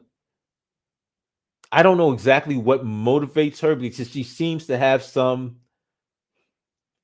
like you're saying, I do see some animus, and I don't know if it's exactly the same place from where Tariq Nasheed is coming from. And my whole thing is just theories about. I think that the like Tariq Nasheed's position now is because of the reparations struggle, whereas I don't know if Yvette Carnell doesn't have a more because like I've seen her talk about like she has like I think she just has like a problem with Pan Africanism. I would have to look listen, to hear her more to fully understand what the core um of her opposition to uniting with the diaspora is. Kata is a word that comes from the Yoruba tribe in Nigeria. It translates to foreign black. I've seen my Nigerian friend's father call him that as he was born in America. Interesting. Okay. See, I don't know. I've heard the word, and I don't know if it's always a derogatory term or if there's a non-derogatory usage of it. I don't know that, but if it literally just translates to foreign black, that's interesting. Because if it literally just translates to foreign black, then it would seem like it could also apply to somebody from Togo, somebody from Benin. It would seem like that. Oh, by the way, it looks like Asians are getting in on the anti-blackness, so you're not just fighting white people. And like I said, this has been a global system, and that's why I think it's important to distinguish between white supremacy and anti-blackness, because there are non-white people that are very anti-black. So, and looking what China is doing on the continent of Africa, I'm like, wow, this is a problem. This is a problem. Um, this is a real big problem.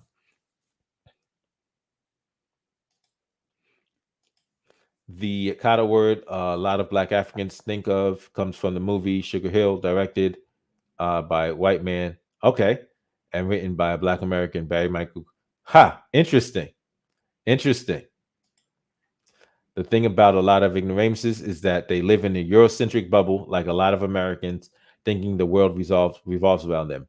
To say immigrant countries are jealous of African Americans as well.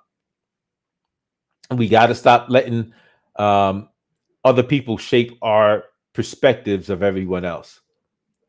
Honestly, I love that we are talking about this, and I think this is why Black media spaces are important, as you said earlier. Absolutely, Agent Black. Absolutely. Gloria, welcome. Black churches are cabarets. They're weak and inconsequential.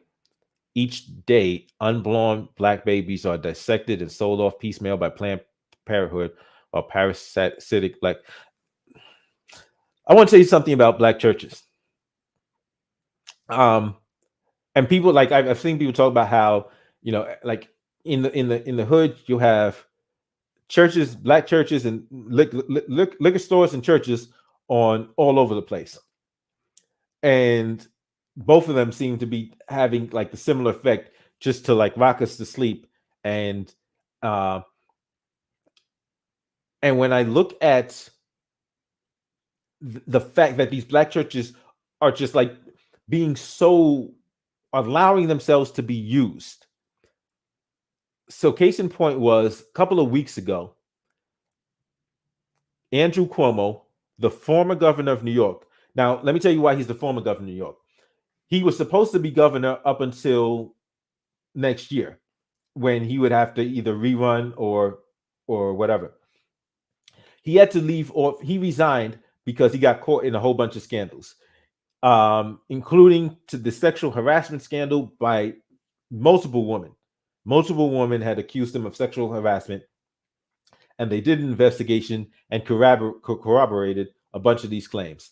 In addition to that, during the beginning of the pandemic in 2020, he sent elderly people that were infected with the disease to nursing homes.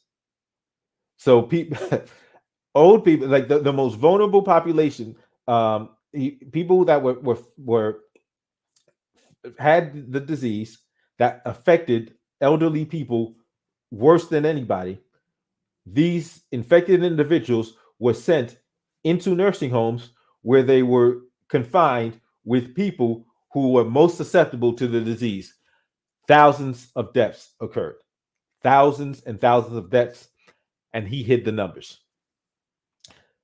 It eventually came out that he had been hiding the numbers, he had lied about the numbers, and this combined with his sexual harassment scandal led him to wind up resigning. About 3 weeks, a month ago, he comes back, gives a speech at a black church. Now, just mind you, like, why is he going to a black church? Number one. Two, why is a black church letting him speak? Three, why is any church letting him speak? Because he's not a minister or anything, and nothing he said in his speech was about ministry. It wasn't about religion, wasn't about God, wasn't about the Bible. He goes to the church and gives a speech about cancel culture and how they tried to cancel him, and it was a witch hunt and all this nonsense. Why in the world did the black leadership of that church allow this scumbag to come to their church and give a political speech? Like, if I was in that church, I would be like, why is he here? Why is he here? He's not even speaking about anything that's related to the religion. Number one. Number two, even if he was, what would qualify him to take the pulpit? Why is he here? But to your point, yes, these pastors, many of these so-called religious leaders are nothing more than operatives.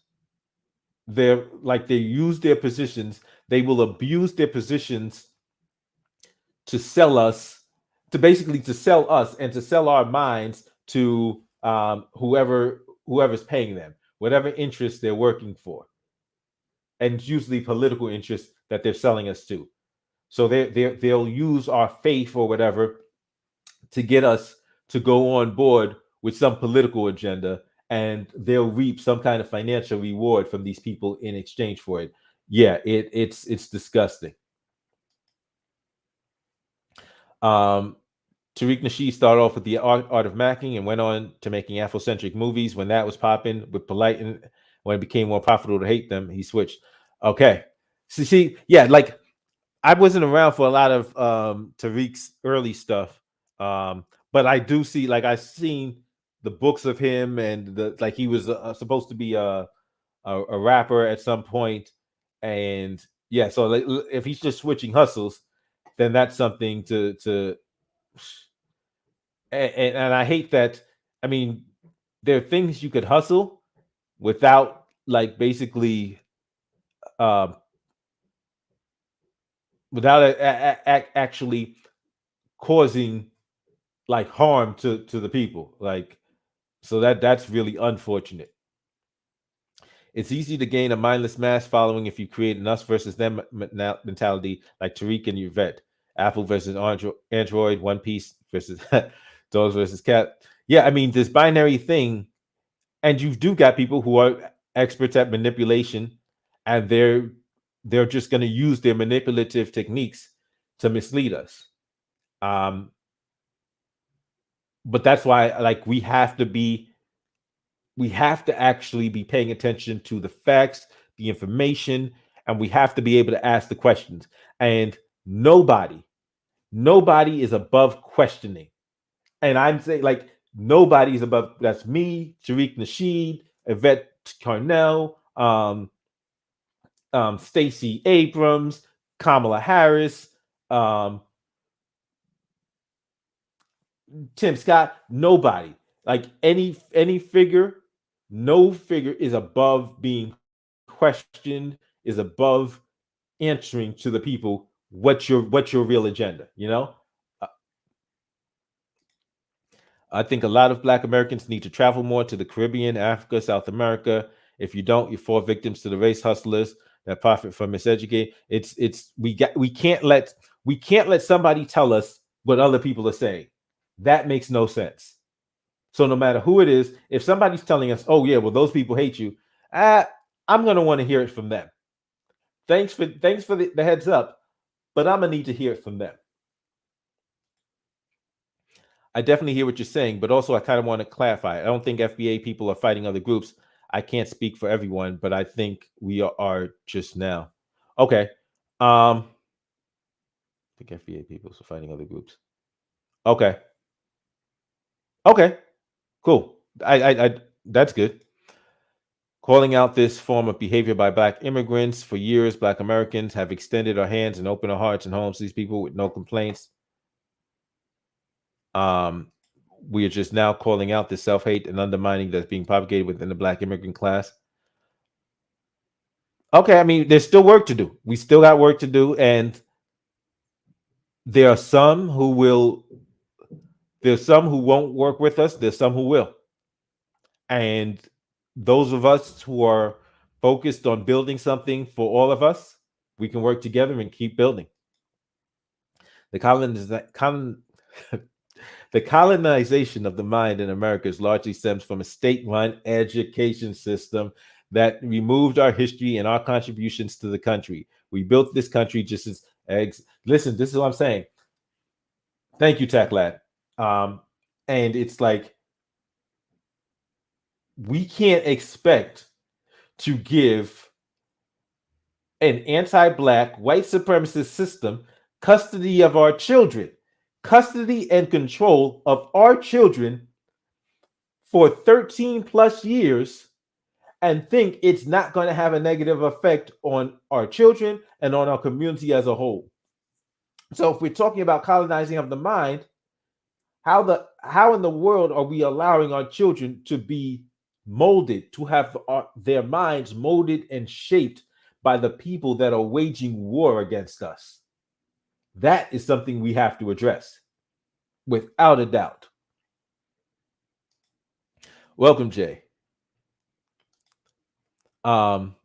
Agent Black, you sure about that? I grew up in the Bronx. I saw nothing but bullying of immigrant Black kids from Haiti, Africa, Jamaica. Those people ended up being my best friends.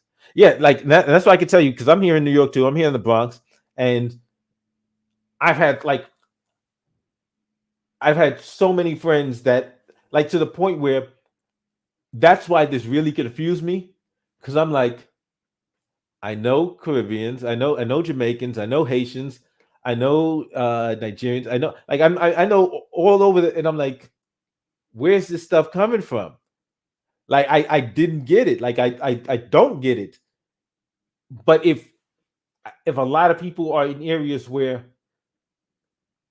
maybe there's not as much interaction between Black Americans and Black immigrant communities, uh, that's when the secondhand information is allowing people to be lied to. Um, listen, I had it in my mind, and because I remember being in like first grade, second grade, and I remember there was this kid from Botswana, super dark skin, super like midnight black, Yafik Kodo black, and I remember, African booty scratcher. I remember that, and I was like, I'm like, wait, aren't we all Africans? Like that sounds like, I'm like, what does that mean? Like, of course, it's going to be there on both sides, but just like he's saying right now, not the majority. Most FBA people open their homes. We did the same things with Hispanics, and I think you know that the um, Tariq Nasheed is it against Africans coming? I guess that isn't against Africans coming here. What he's saying is we don't need Africans coming over here acting like Roland Martin, selling out black people in order for him to get ahead. Listen, yeah, like this is what I'm saying.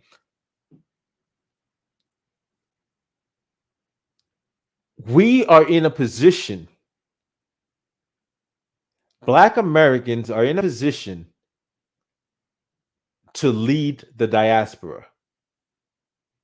We need to be using that position because if we're allowing, like for instance, so in terms of immigration, if we're allowing the sellouts, if we're allowing Black American sellouts to control like which diasporan which black people from the diaspora come here, that's what it's going to look like, because that means what they're building is not they're building a sellout army. We need to be building an army that is pro-black, pro pan-Africanist. We can be using our position in the diaspora to bring more people here that are of that mindset.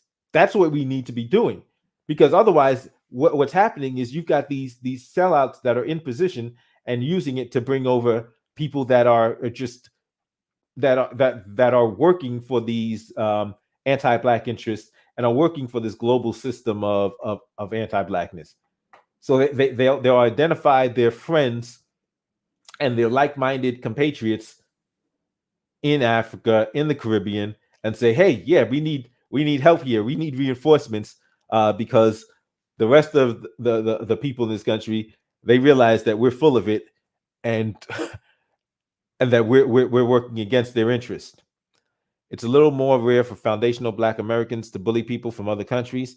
A lot of the times, what happens is these people come from other countries and they immediately pile up with other groups like Asians and whites, and they look down on us and they immediately get close to other groups. So, of course, a lot of FBA are going to feel some type of way when they say that. Also, Sheila Jackson Lee, a Jamaican immigrant who tap dances for Joe Biden and is one of the reasons why Black people aren't getting any tangibles.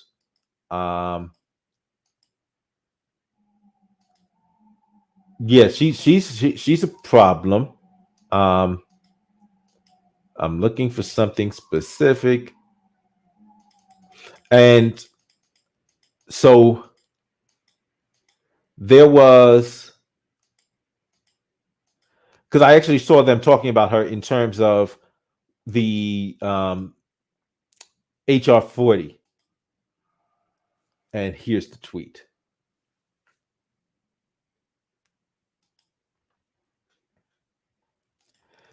She's not ADOS, and and they're talking about Sheila Jackson Lee. She's not ADOS, so she doesn't care. And then Yvette Cornell points out that Conyers was ADOS, and he held the same position as Jackson Lee. So what we're dealing with here is, like we were talking about, we're dealing with the people that are of like minds and are just basically uniting, but we have to do the same thing. We have to be uniting. We have to realize that there are Caribbeans, Africans that are not trying to support this white supremacist system, are not down with the anti-blackness, and they will be. We can definitely unite to fight against basically this world that is trying to, this machine they're trying to build against us. So to clarify, it's not the majority of FBA that does that to Black immigrants, but you're willing to it's not the majority of FBA that does that to black immigrants, but you're willing to generalize your biased, misinformed takes on black immigrants, especially Africans. Make it make sense. Yeah, I mean, that's the point. So if the majority of FBA isn't doing it, and the majority of black immigrants aren't doing this, we need to stop with the generalizations. We need to stop. Because number one, we don't know the majority of Africans. We don't know the majority of immigrants. We're number one, for those of us that are here in the United States, this is where we are. We don't know what the majority is doing. We have to build these bridges and start taking advantage of what we have here to build what we can, because we know that there have been these historical figures that were fighting against these same systems. So we know there's seeds there. We know that for sure. But we have to be building these bridges. Agent Black, you really can't tell me about my experience. I used to have to defend black immigrants in school, especially Muslim black African girls. They used to get bullied. Facts. Listen, we have to get to the point where we can acknowledge that there's stuff that we may be doing, and that not even that us as individuals, but that some of us, some black Americans may be doing, that some black immigrants may be doing. We have to acknowledge that that's happening, and then say, okay, but we're not going to continue it. We're not going to continue it. We're not going to feed into that. We're not going to perpetuate that same division and allow the enemy to succeed in the games they're playing. What is he talking about? You might want to stop looking just on the surface, look at the details of what they're saying. Exactly. You are an individual, just like he said, can't speak for the masses. I think D is one of these immigrants trying to justify the behavior. Will you do it too? See, here's the point. I'm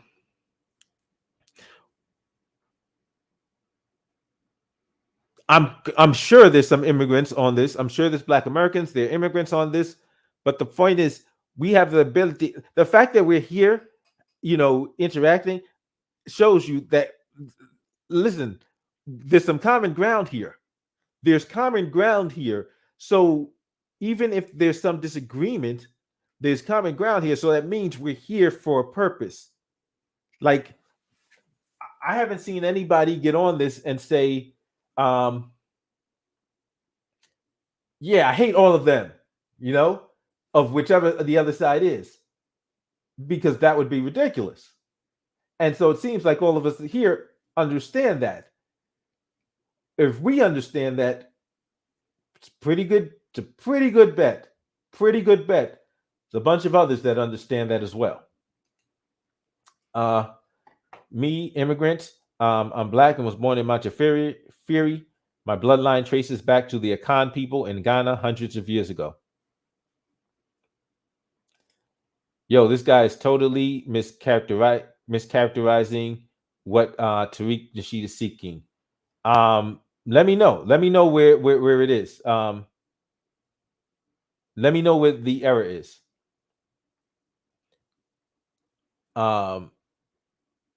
Because I'm like, my take is him talking about the reparations is what he wants.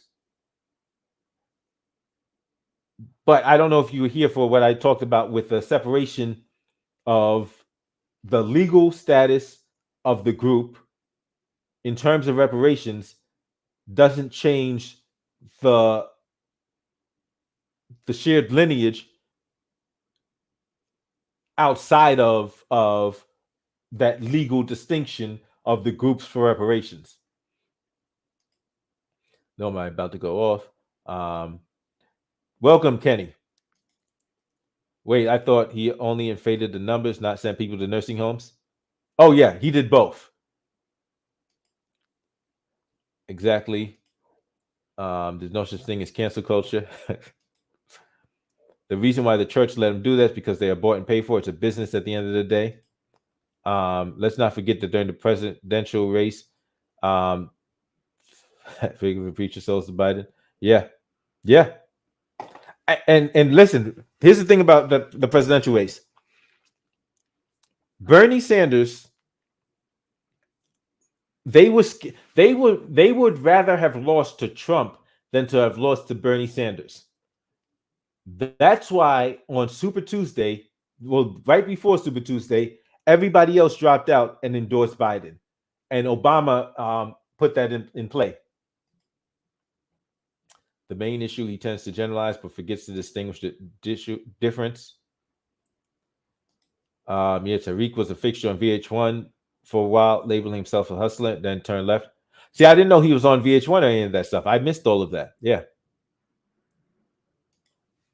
I don't know, man. Cancel culture is real, especially with liberals, but a lot of the times it's used by individuals who want to complete freedom. And by the way, I still have to do that video on on cancel culture. A lot of people are playing the game telephone with Tariq's beliefs.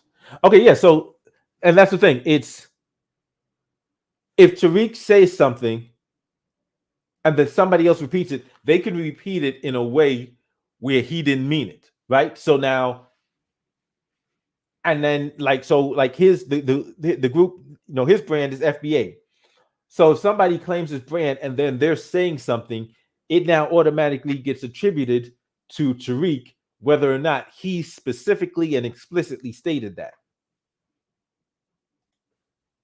Sorry, Machine isn't switching anything. Tariq Nasheed is basically saying the civil rights movement gave all immigrants the rights to come to America, and as soon as they, but here's the thing. That doesn't even make sense because like that word is a Nigerian word, so like all immigrants aren't calling us that. You know what I'm saying? They can't be calling us that because it's a Nigerian word, and even there's Nigerians that don't know that word.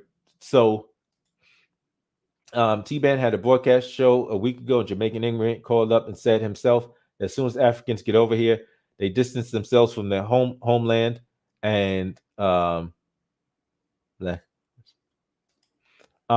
educate yourself. Jay is one from one specific tribe country. There are 54 countries, hundreds of tribes. Did you hear the Twitter Spaces? Listen, I didn't hear that specific one. I did hear one with Somalians, and it was ridiculous. It was correction, alleged Somalians. I want to keep that clear. Alleged Somalians. It's sad our own people don't want us. I don't believe that to be true. Have you ever heard of a DC group called The Family? No, I haven't heard of them. Yeah, I think it's important for us to form our own opinions and not agree with totally anyone. Like I don't always agree with Lucas or Tariq. Absolutely. Yeah, I mean, yeah. What is The Family about? Never heard of them. Good discussion. Even if we disagree, it's important to talk about these things. Absolutely. Not you, Echo. I mean D, the comments you read. Okay. All right. Yeah, I didn't know. But yeah, I don't. And like I said, there's some things I may disagree with Tariq about, but I understand he's been very influential in getting people excited about reparations, which I think is important. But I also will be doing some more talk about the reparations because there's some complications that are coming up with that. I know I did the one on reparations a couple of days ago, but I'm going to be doing some more on that because I'm looking at it. I'm doing some research like, okay, yeah, there's some potential complications there. But yeah, there's an opportunity here for us to build. There's an opportunity, and like I said, as Black Americans, we are in key position to be leaders in the diaspora because of the resources that we have at our disposal. And I think it's an opportunity that's just too important for us to pass up. I honestly like this channel. It's great that you touch on both sides of the arguments. Thank you, D. I really in fact, I appreciate everyone for coming here and commenting, watching,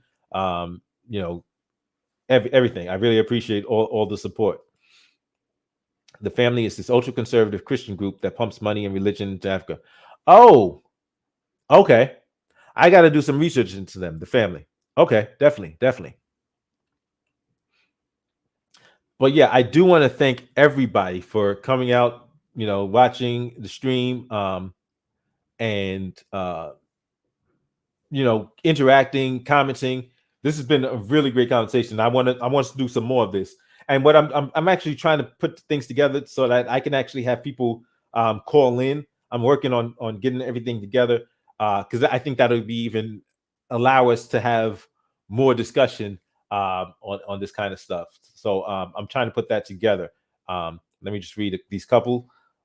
Reparations is not a favorite. Exactly, it's a debt owed and the government promised. And even if the government never promised, it doesn't matter if they promised or not. In these terms, they did something they weren't supposed to do. They committed a crime. They committed a whole slew of crimes against Black people, and there needs to be liability. Yeah, it's just plain simple. There needs to be liability for these crimes against humanity that they committed and that they need to be held accountable for. Amazing Lucas did a 3-hour chat, and he was in one of the Somalian Twitter spaces. There were Somalians, Ethiopians, and wow. Okay, I'm gonna have to go check that out. Wow. Does Lucas still have the 3-hour chat, or did he? Well, I know I'm a member, so I'm gonna go check it out. See if if I check it out, I can. Yeah, it sounds like it's gonna be something that's pretty raw.